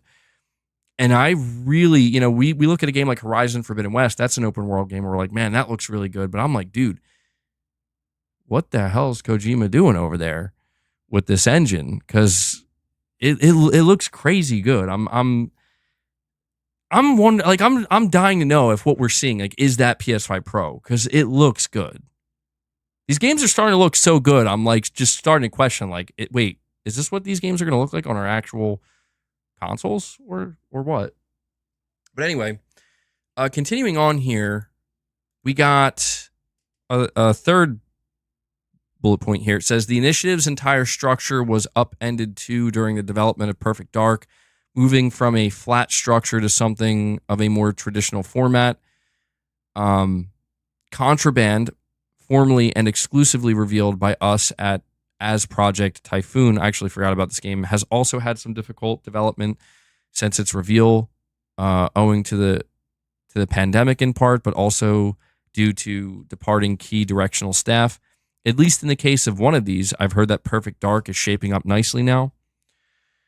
I don't have it. I have like pretty much zero feelings for Perfect Dark, to be honest. So there's been some rumors that Perfect Dark is going to show up at the Xbox showcase, and there's been mixed reporting, like Perfect Dark is a mess and it's having problems. There's also been people correcting that, saying no, those problems have been worked out. So I mean, it's okay. Well, if it shows up, it shows up, and I'll judge it when I see it. I pretty much have no feelings on it. Says here there's also potential for some surprises too. I've heard about some nostalgic announcements that should chase away the blues for classic Xbox 360 RPG fans. Microsoft also has Killer Instinct developer Iron Galaxy back on board working on the franchise again. So if there are any Killer Instinct fans, apparently that's coming back. And I guess they're saying that there's going to be some kind of RPG announced for Xbox. We have Austin K's here, member for 11 months, says, not sure if it's been talked about, but I just started watching. I'm losing faith that there will be a showcase this month. Keep it up, MBG. It has been talked about, Austin. So hopefully when you catch up, you'll realize how much it's been talked about. And so the only thing I'll add to it is, yeah, man, it's getting dire out here. I won't lie. The ember is fading. The ember is fading. And I'm giving it till tomorrow, man. If it's not announced by tomorrow, I'm giving up. I fucking hate to say that because it's going to be so depressing, but I've been like waiting all month basically for this announcement, and it still hasn't happened. And I honestly just feel like I would be foolish to go another week and be like, next week. I'm not going to be negative about it, Dan. I'm not. Like, I'm just saying it's hard not to feel disappointed, but I'm just going to not necessarily wake up, and when I'm like approaching YouTube and what we're going to talk about, I just don't think I'm going to like assume, okay, any hour now, any day. Like, I'm just going to be like, all right, well, you know what? When it happens, it happens. And I know a lot of people are going to say you should have that attitude the whole time. I know, but it's hard. But we still have a little bit of time. There's still, the clock's ticking. We still have some time. Sony is really, I mean, Kept you waiting, huh? yeah. Yes, you are keeping me waiting. Stop keeping me waiting. I'm tired of this. This is what happens when you believe rumors. Yeah. Sony making y'all making y'all earn it.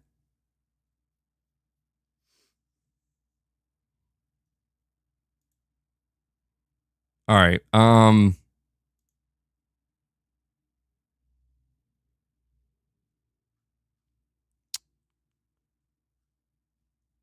Sorry, I lost my place here. Okay, so it concludes by saying, when it comes to pillar franchises like Halo, Forza, and Gears, many are wondering where they might fit in Microsoft's multi-platform push, codenamed Latitude at the firm. We should be getting an update on that during the Xbox showcase period as well. I previously noted that I've heard there are more Xbox-owned titles slated for multi-platform treatment in the near term.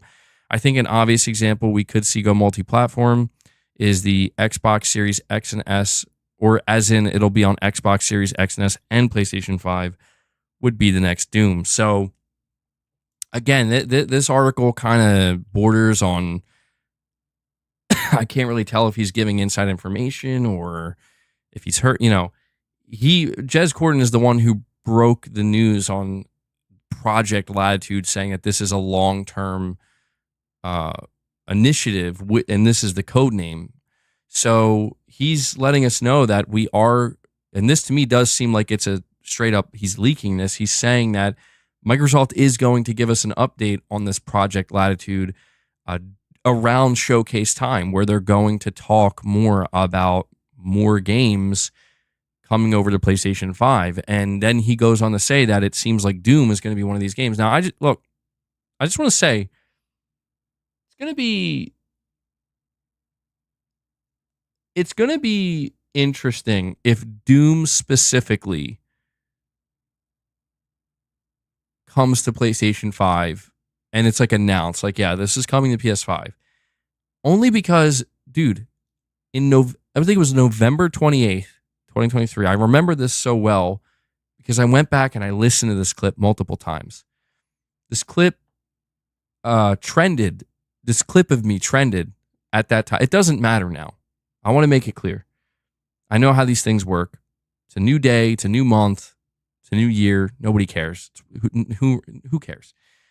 But it's just something that pops into my mind, specifically thinking about Doom, because this clip that trended was specifically it was people basically laughing at me and making fun of me for this monologue that I gave on November 28th, where I said it sounds to me Microsoft may be prepping to go more third party. And I specifically used Doom as an example, where I said I wouldn't be surprised if when the next Doom is revealed, it's also going to come to PS5. And that was just, again, this was November of last year. I got dragged badly. And that's why if Doom specifically is announced for PS5, I am going to find that clip. And I'm just going to make sure that people remember. That's all. I'm not in a crazy, like, I was right, fuck you, I was right. It's just like, I just hope that if this does happen, it can help clear me a little bit, where people will realize that, you know what? Maybe we shouldn't really, maybe when MBG says some things like this, we shouldn't just immediately jump on the bandwagon, dragging him, and just consider that, yeah, it might happen. That's all. That's all, man. It's not even about taking a victory lap, because I don't care if I'm right. It wouldn't shock me if it doesn't happen. If Microsoft's like, yeah, no, it's just Xbox. I'm just saying that it was quite jarring to me at that time to see such a volatile reaction for all I did. They were like treating me like I was absolutely port begging for Doom. Literally all I did was just simply communicate. I wouldn't be surprised. And that was a game I used as an example, if that comes to PS5, because that seems like the logical path forward for Microsoft at this moment in time. And yeah, I mean, and I'm saying things like this now too, by the way. I'm saying things in May of 2024. I'm saying things like, hey, I wouldn't be surprised if Sony makes some kind of crazy change in the not too distant future, where suddenly, hey, they are going to go day and date with other games. I've been trying to tell people, like, don't entrench yourself in some kind of belief, because in the same way that I just went on a whole monologue, like 10 or 15 minutes ago about don't convince yourself you own the art, or you are not own the art, that you are part of the creation of the art. That's what I mean. Don't convince yourself that you have anything to do with the creation of that art. And you'll have, you'll be able to enjoy it more for what it is. I encourage people with stuff like this to, don't entrench yourself in a belief when you have no control and no influence over what happens next. That's all. That's all I'm trying to tell people. And I think at that time, back in November, I think a lot of people were very much entrenched in a belief that Microsoft would never do that. And I understand, I did understand where that came from, because it's like, yeah, I get it. It's not necessarily normal for a platform holder to just come out and say, oh yeah, we're just going to start bringing some of our games to the competing platform. That's not normal in the console space, and it's never really been normal. So I can understand where some of that denial comes from, but hopefully this just means that going forward, people will be more open to the idea of, yeah, that could happen. There's nothing there explicitly stating that will never happen. There's nothing written in stone here. So, very interesting. I wonder, well, I guess this is probably the most we're going to get in terms of information about Microsoft updating us on Xbox games coming to PlayStation, but I do wonder what form this is going to come in.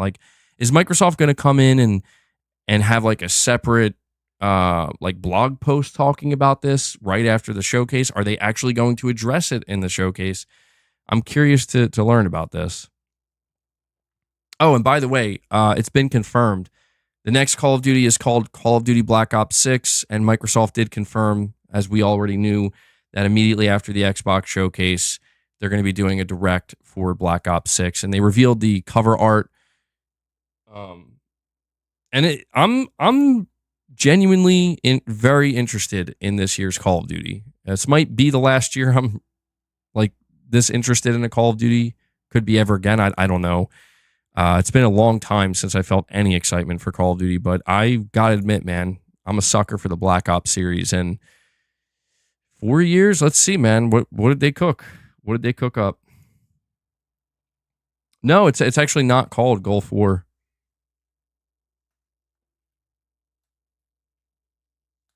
I'm trying to figure out what Boss is doing right now. He's trying to pick this thing up.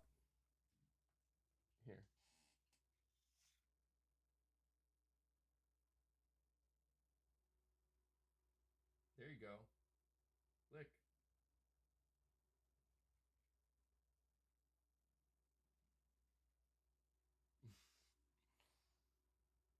There you go, bro.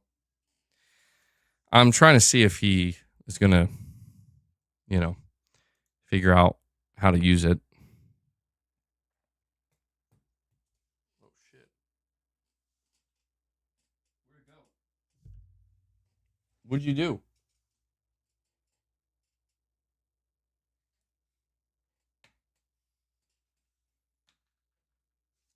All right.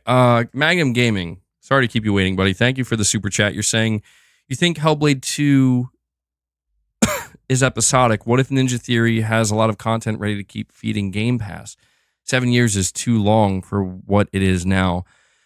Unfortunately, Magnum Gaming, I do not think Hellblade 2 is episodic. I say this because I feel like they absolutely would have told us this by now. I think that they would have said, hey, we're breaking this game up into episodes. Unless you are saying that they've already been working on the third part or the third game and they're going to announce it very soon and it's going to come out a lot sooner.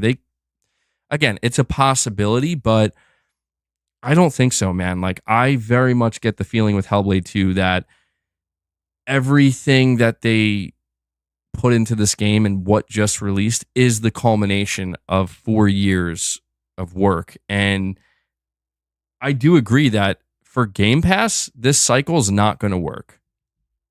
It's not. The only way the cycle works for Game Pass is if it's really sped up.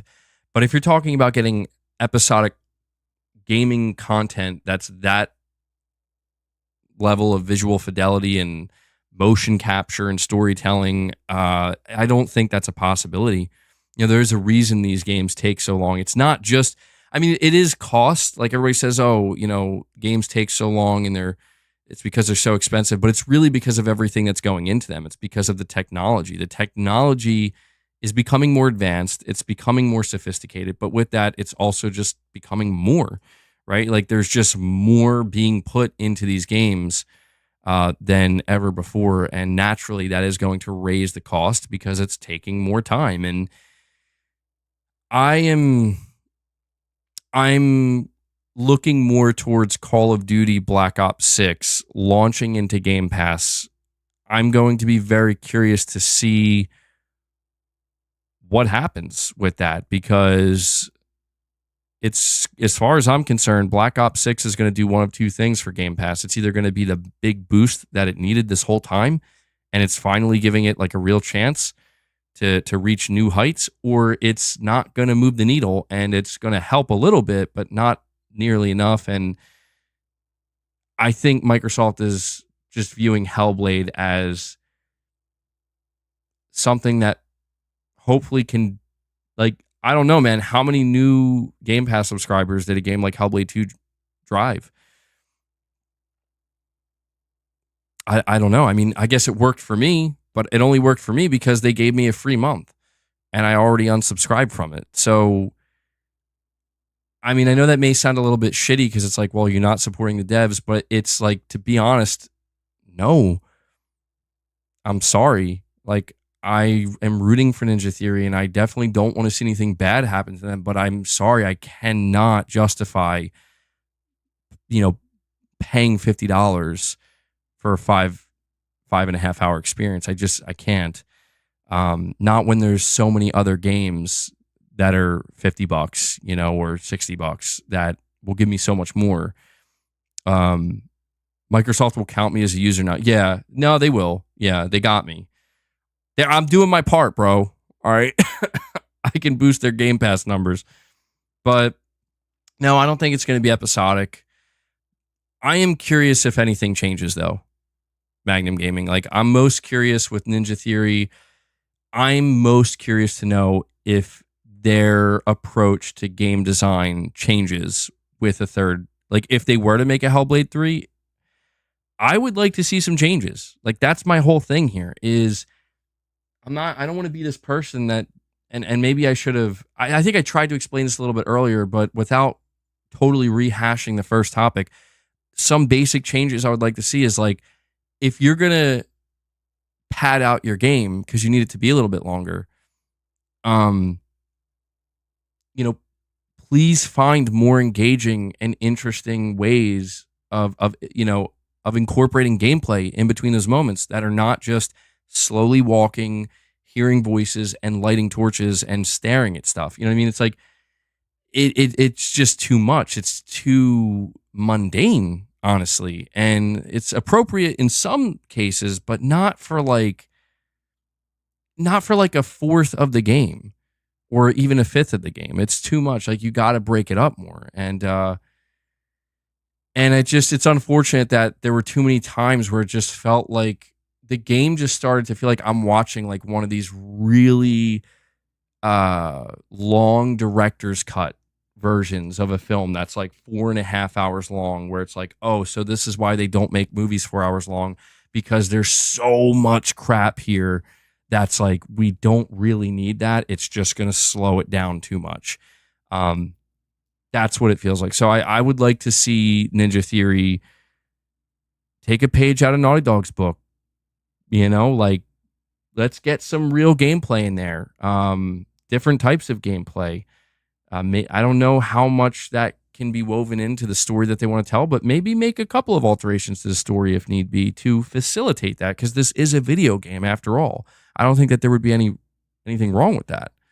So, I don't know. It's apparently Ninja Theory is safe. A lot of people were speculating that they were going to get shut down. This game wasn't going to hit, and Microsoft's going to shut them down. Apparently that's not true. Reports indicate that they're safe, and their next game has already been greenlit. Somebody even claimed an insider. I don't know if I don't even know who they are, but they claim that the next game is Hellblade 3.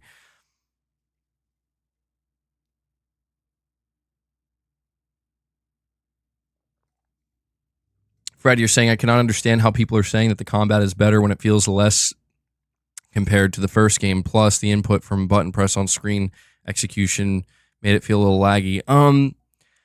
I don't think the combat's better. No, to be honest, I would have to go back and play Hellblade 1 to compare it directly. But the combat generally feels mostly underwhelming. Like my feeling with the combat, and I think I said this earlier, but I'll reiterate it here. My feeling with the combat was the first like 5 or 6, maybe even up to like 8 or 9 battles were pretty good because I was like, okay, this is intense.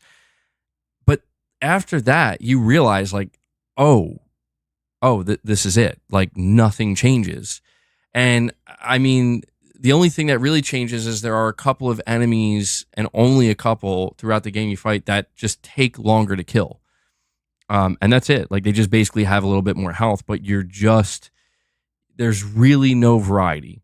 And yeah, visually it looks good. And you know, again, even I praise the performance. I even like the way, the actress who plays Senua, like I really appreciate like the noises she makes when she's swinging the sword and the desperation and the anger. Like it's really, she does a great job. Like that definitely adds to it. But yeah, it's not really fleshed out anywhere near enough. And I think that's unfortunate because even when you compare it to a game like, because a lot of people are comparing it to it, like the Order 1886, dude, even the Order 1886 had different weapons. You could throw grenades, you know, like it had a little bit of variety there. Oh, also, there's one other thing I completely forgot to mention about Hellblade 2 that I meant to mention when I first talked about it at the beginning of the stream. There's clicker sounds in this game. Like, I'm shocked that nobody has mentioned this. I'm not saying like, whoa, get down. Nope. Boss, you cannot be up here. Bad boy. Bad boss. No, I'm not saying like Sony should sue them. It could be a stock sound. I'm pretty sure it's a stock sound. But I'm saying like there's this one group of enemies. They're almost like zombies, it seems like. And they literally, like, they're not making the actual clicking sound. But you know how there's like that kind of high-pitched, almost like squeak or squeal sound that they make? These enemies were making that exact. I was like getting I felt like I was losing it because I'm like, dude, this almost like, is this The Last of Us? Like, what's going on right now? Because these enemies are very much reminding me of clickers, and saying Naughty Dog made that sound. I'm just surprised that nobody mentioned this. Where, you know, I was wearing headphones for most of the game, except for when I was like streaming it for the first hour, and I was like, I know these sounds. I was like, dude, I know these sounds too well. It was freaking me out because I was like, dude, I know I'm not fighting clickers right now, but they sound like, yeah, it was in the cave. Yeah, towards I think it was the end of the cave when you start battling. I don't know how to describe the sound. It's not the clicking noise that the clickers make. There's separate sounds, or maybe if it's not clickers, it's just the general infected in that game. Fred, you're saying, IBG, I felt like I had less connection to Senua's character this time around than in the first game. Yeah, I get what you're saying. And I think that's just because if you play Hellblade 1, there is a conclusion to, you know, the character development that Senua goes through in that game. And so I do agree with that. There were certain moments in the game where it felt like it was trying to like get back kind of to what she was struggling with in the first game, but it felt like they always kept kind of stopping it and then moving on to something else because they kind of already established like, yeah, she's already been here though. But I will say, Fred, for me, the ending of the game was, I don't know, man. it really resonated with me. It did.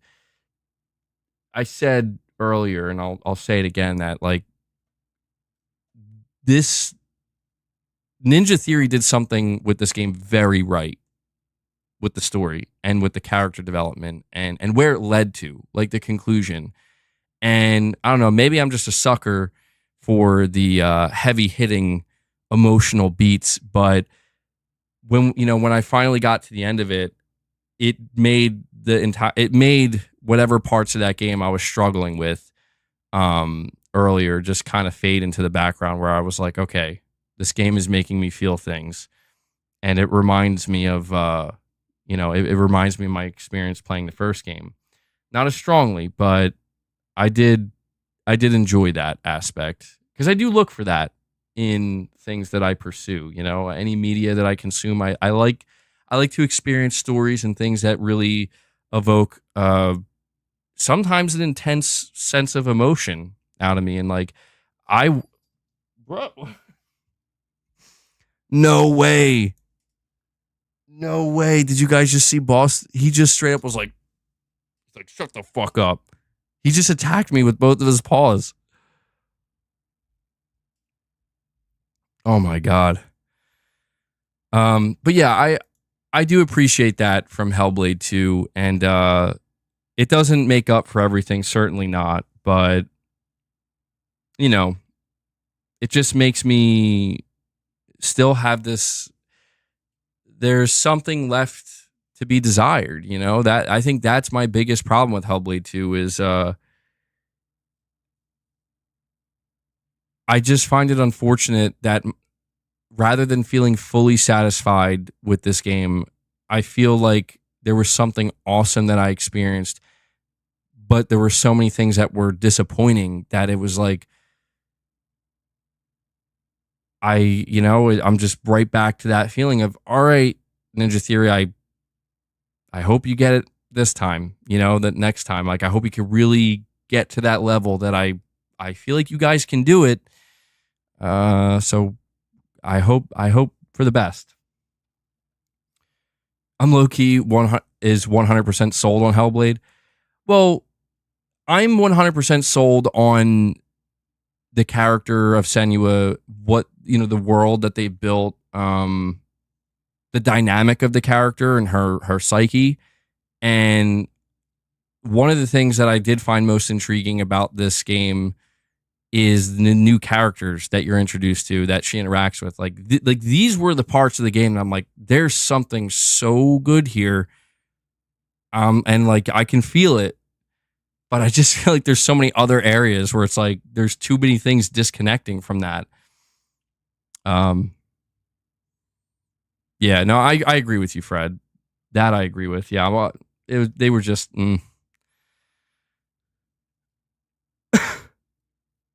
Apocalyptic, you're saying, is there any Xbox game you would be good with? Seriously, can't get no credit for anything. No, dude, I'm giving... Well, listen, I'll give Xbox... If you want me to give Xbox credit, Xbox gets the credit in that they let Ninja Theory just make what they wanted, for better or for worse, and I will give Xbox that credit. I don't believe Microsoft had any interference with this game. At least I don't get that sense. It just really seems like when they acquired them, they were like, hey, go make your sequel and do your thing. And we'll showcase it alongside the Series X. And, there's maybe an argument to be made that maybe Microsoft should have been a little bit more hands-on to ensure that, okay, how long is this game? What's the gameplay exactly? But it's a tough thing because, if you're Microsoft, you were probably only able to acquire Ninja Theory because you told them that they could do this, that they could make the game they wanted.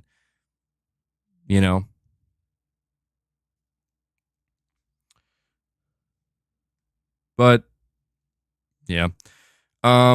Supremacy 101, thank you for the super chat, buddy. You're saying Stellar Blade to me is a success. Congrats to Shift Up.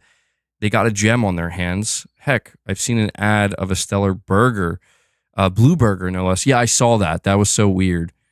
Yeah, I'm still seeing people come in and Oh, apocalyptic. You're saying you weren't okay, my bad. Yeah, sometimes I do that. I can never tell like if you're talking to the chat or me directly. I appreciate the clarification.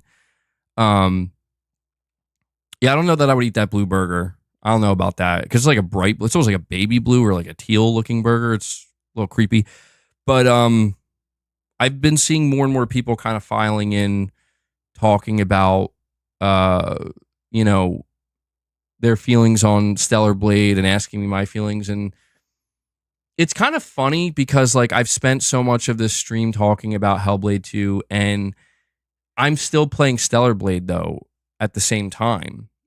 And it feels like in some ways these games are the absolute polar opposites of one another, where like it almost makes me wonder what would a game be like if it had like Stellar Blade's combat and Hellblade 2's like visuals and storytelling.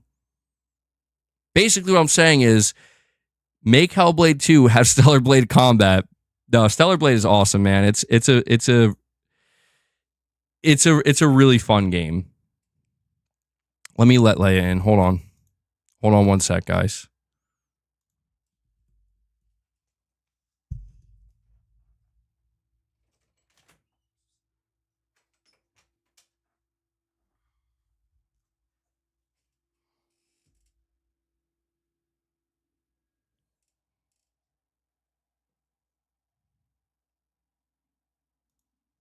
All right.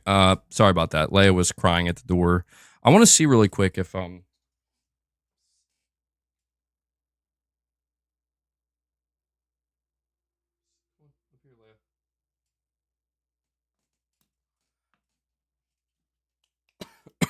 just wanted to see if how Leia would respond to these ball licker things. Ball lickers. That's what I'll call them. Supremacy with another $10 super chat. Thank you so much for that, buddy. You're saying for an 8-hour game, Hellblade 2 sure took a while to come out. To me, games that land below the 20-hour threshold are DLC or indie. $30 to $40 price tag is my ceiling for those types. Yeah. No, I agree. I feel it. I mean, it's not even an 8-hour game, dude. Like 5 to 6 hours. I'm thinking.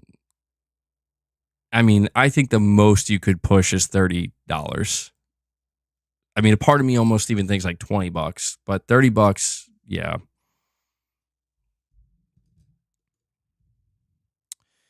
That's a clip. Yeah, 20 to 30, I think is the sweet spot for games like that. Apparently there is a new game plus, but I'm not exactly sure what the purpose of it is. Maybe I should look into that. But I don't know. I'll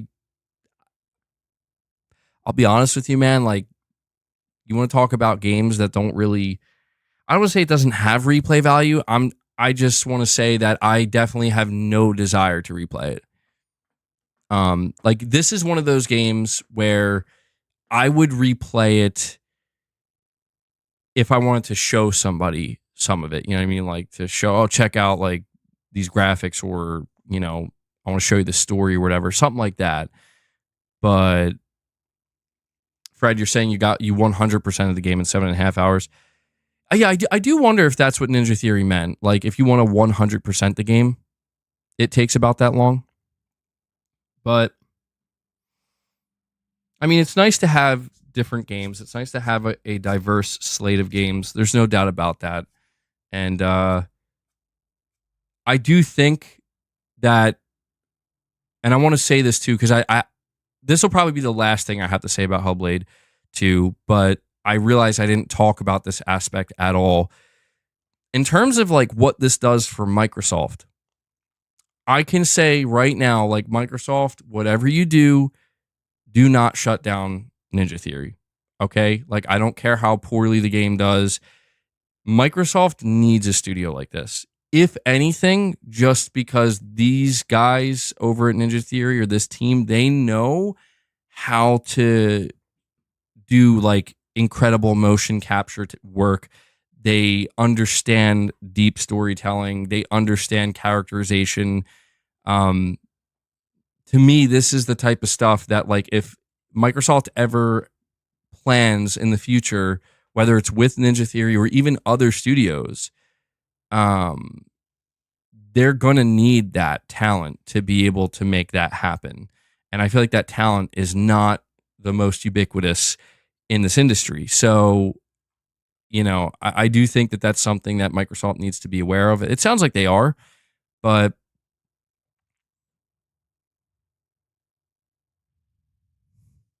the only thing that I noticed in the new game is that you can change the narrator voice. Oh, that's interesting. Huh. That's such a strange feature, for New Game Plus. But oh wow, is that true? Joe, is that true? Where are you getting that data from? That's scary. That scares me if that's true. That's actually very scary. I hope that's not true.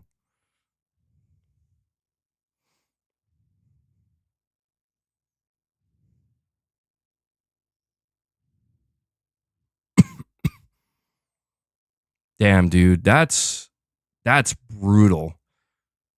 That is absolutely brutal. That is difficult for me to believe.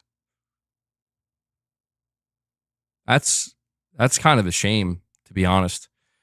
That is. Well, either way, I mean, look at me. I'm probably part of the reason.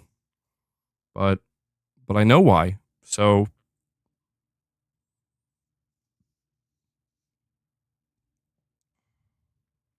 well, we'll see what happens. All right, where are we at here? So we're over the 3.5 hour mark. We're at 3 hours and 37 minutes. Here's what we're gonna do.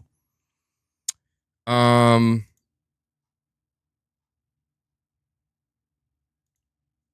gonna go double check, make sure the showcase wasn't announced. Was the showcase announced? I don't think so. We do have a members lounge coming up. I love how it's trending on Twitter. On the Explore tab, PlayStation fans eagerly await showcase news.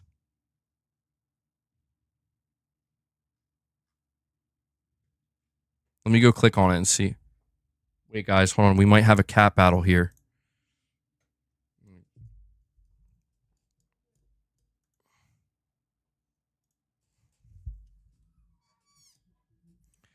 I'm just going to chill over here. Let the cats battle. Oh, come on. Don't act like you weren't. Now they're going to act all chill now. Like, oh, we weren't doing anything. We're just hanging out. I heard them. I heard them right behind me. I knew what they were doing.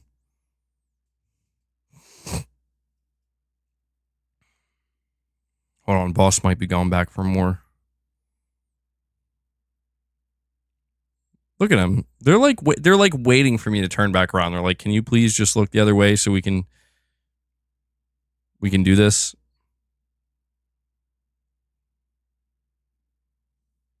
Should I try to scare them? What do you think? Should I try to scare them? If I were to just turn around real quick and like stomp the ground, they would both get scared. Vote on it, chat.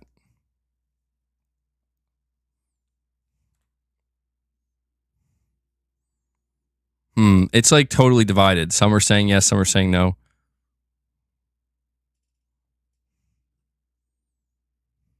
Well, Boss isn't going to get scared. Boss is in front of me now. He's like, I know.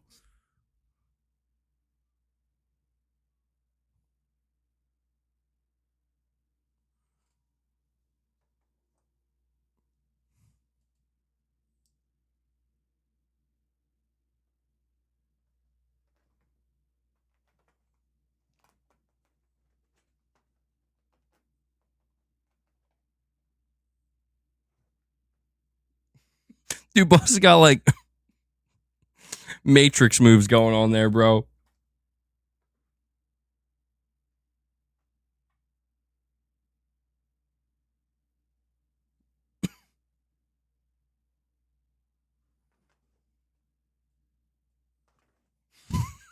Dude, oh my God. Did you just see Leia fucking just practically teleport the Boss? That was crazy, dude. The traction that these cats can get with their claws on the carpet. Oh my god, they're gonna destroy this carpet. Leia's fast, yeah. She's really quick. I think Leia is faster than Boss.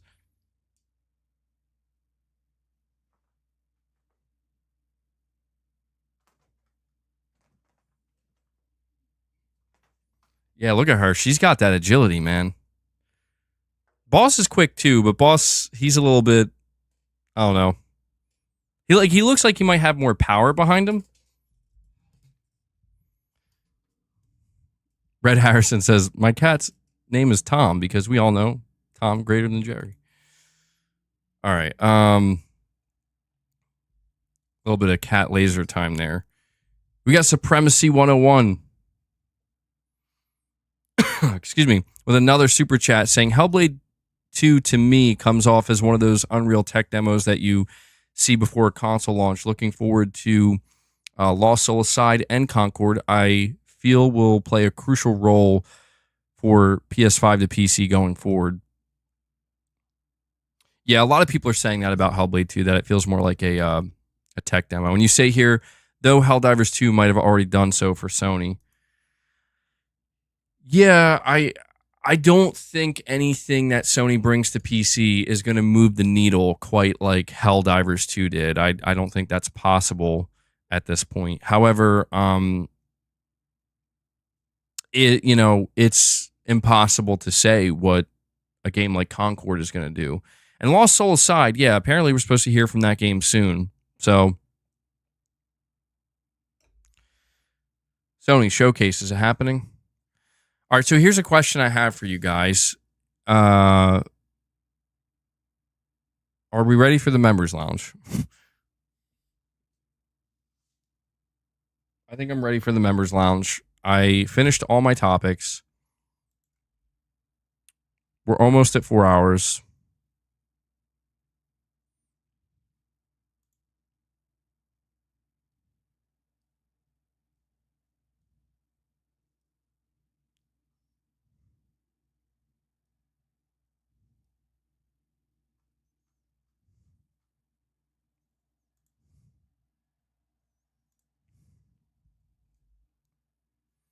It got delayed.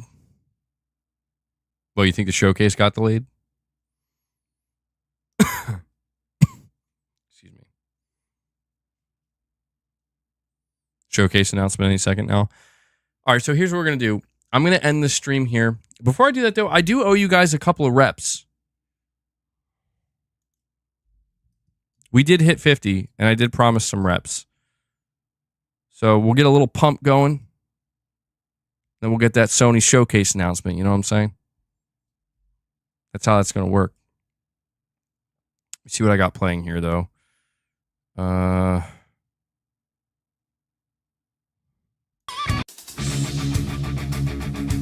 right. Let's go.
Showcase, Sony, come on. How many reps do I gotta do? I'll do them all day. Can we get that announcement?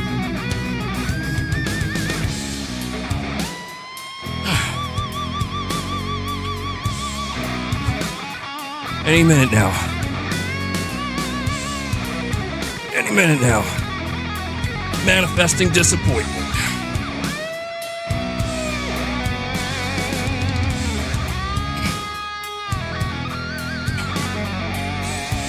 Not even close to failure. Yeah, I'm like getting gassed before I can even get to failure. Leia's joining us for the reps. Leia's joining us. Oh, look at her. She's like, what the fuck is this?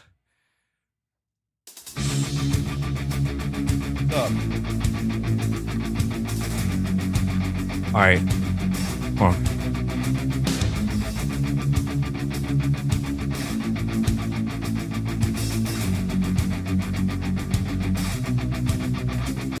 I want to see if I can get Leia to talk.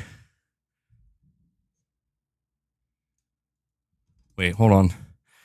She seems to like whatever this is. All right. Leia? Leia? Is the showcase happening? Huh? Is the showcase happening? Leia? Come here. Leia the Wise. Everybody wants to know. Is the showcase happening? Is the announcement happening today?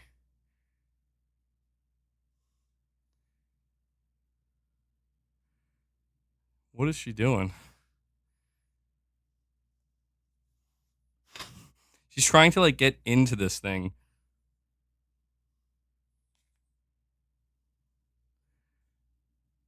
Leia. Hey.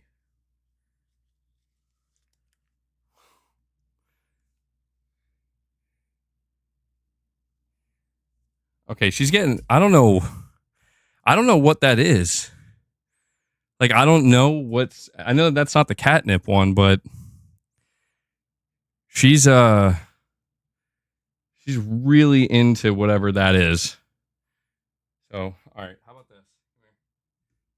You know what? I'm getting a little nervous. She's acting like she might, yo. Leia's getting like a, okay, all right. I don't know what the fuck's going on here. They just scared the shit out of themselves. Come on. Here. You know what? Here. There you go. All right. I think it got stuck to her claw and she was like, fuck. She's like, what the fuck's going on?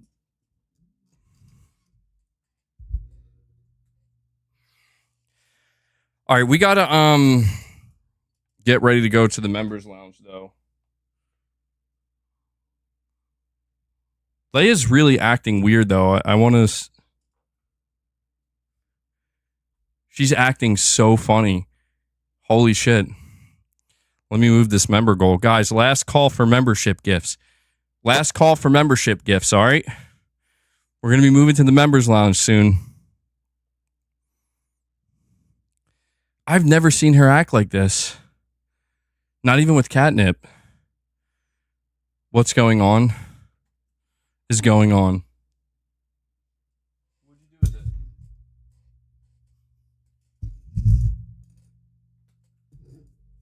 Oh shit. Oops. Yeah, I've literally never seen her act like that. That's really funny. That's what catnip does. You know, sometimes when I would put catnip down, she like rubs her face on stuff, but she's never gotten this intense. So I don't know what's in that. That's not even the catnip one.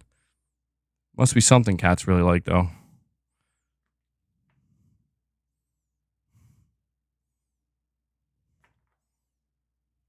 I'm enjoying watching just as much as you guys are.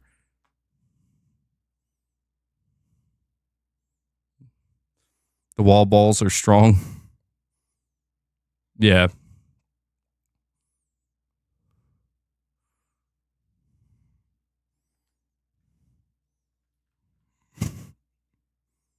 I'm so fascinated by this behavior.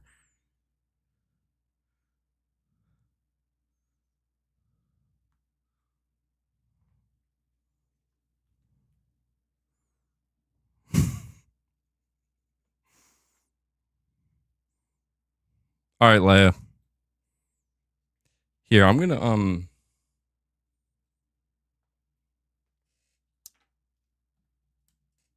get rid of these ones too. See,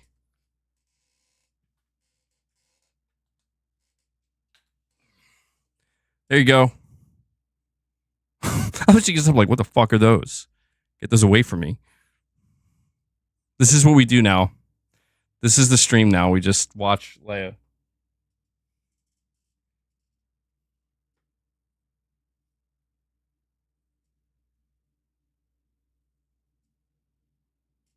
All right, I think she's done. Interesting stuff.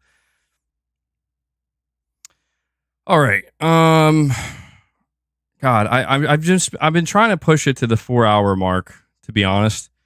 I've been trying to push it to the 4-hour mark because I just want to see if Sony announces it at 4 o'clock. Untitled Leia stream, yeah. She's really sus. She's really sus about the other two that I threw over there now.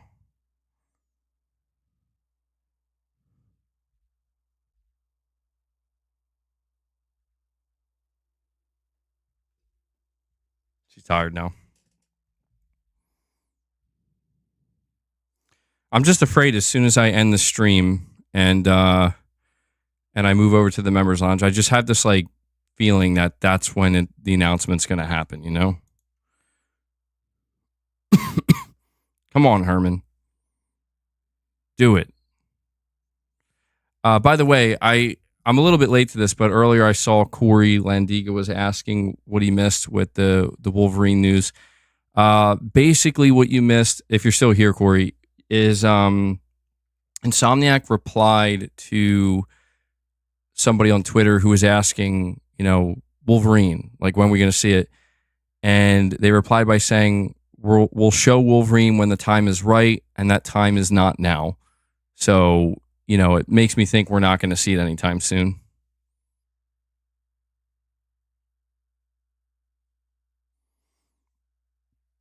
Check this out.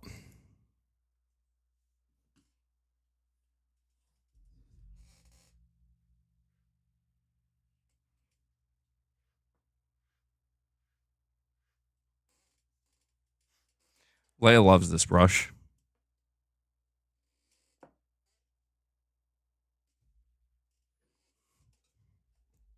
At this point, I'm just killing time.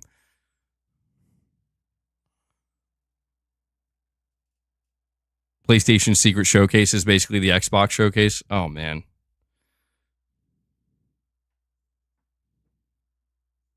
You're here to hear Sony news. That's it. You are here to watch my cats play. You understand? That's why you're here. No, I'm just kidding. I usually save the shenanigans for the... I mean, there's always a little bit of shenanigans throughout the stream, but the bulk of it I try to save for, you know, the end.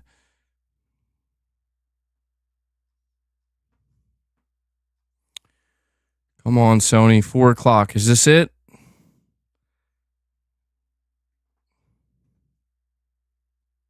What do you guys think? Do you think it's going to be announced in the next 6 minutes? Corey, you missed it again. Corey, the Wolverine update. Insomniac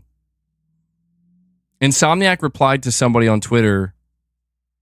They were asking, when are we going to see Wolverine? And Insomniac replied to them saying, we will show more Wolverine when the time is right, and that time is not now. So it's not a great update, but it sounds like essentially they're letting us know we're not going to be hearing from Wolverine anytime soon.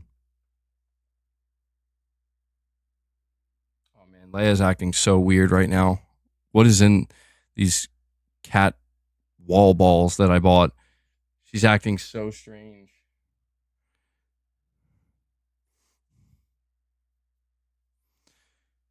Come on.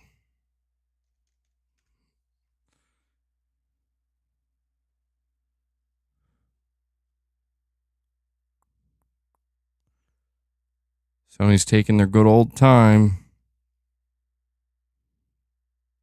Play some background music.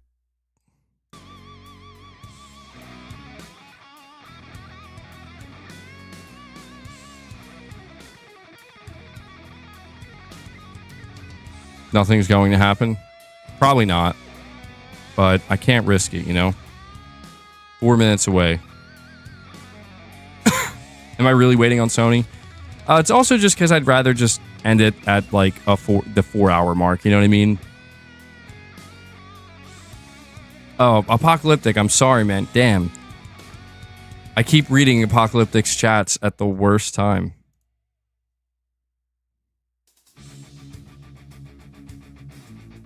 See if I can get a different clip. All right, what music would conjure a PlayStation showcase?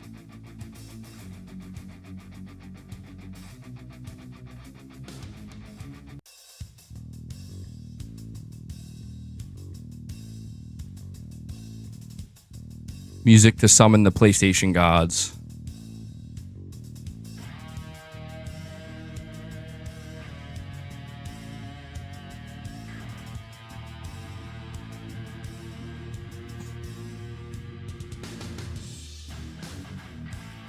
It's really funny too, because like below me, the cats are fighting. You can't see it, and I'm just listening to this music, watching the cats fight each other.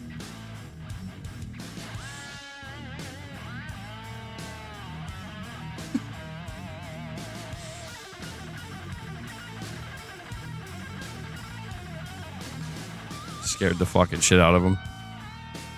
They can't be fighting underneath my feet like that, man.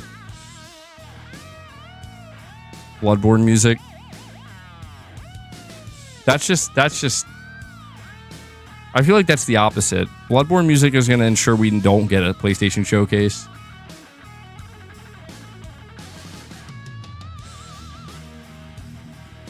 Come on, Sony, it's time.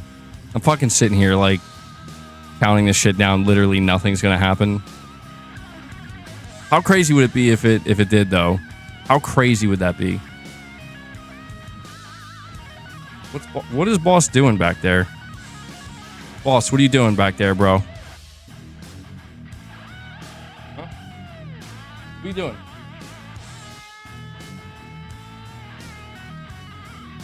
He's just staring. He's like, I'm waiting too. Sony's like, look at this guy. Pathetic.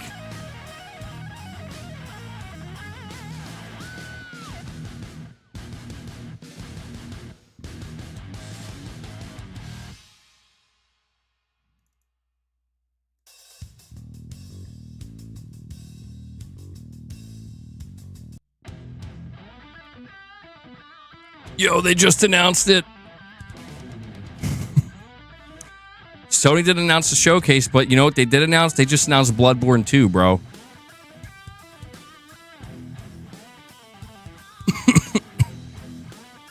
I can't believe they would just announce it like that. Yeah, Corey, I was thinking that too. Maybe they're just trying to like throw us off the scent, man. I can't believe Sony just announced Bloodborne 3.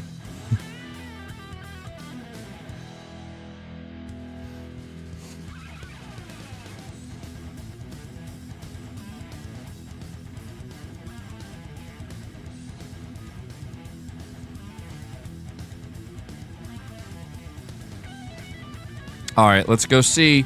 Did it happen? Oh, man. Oh, man. Nothing happened. Nothing happened. All right. Meanwhile, I have the most intense music playing. Okay. All right, well, fuck you, Sony. I'm going to the members lounge. All that waiting around for nothing.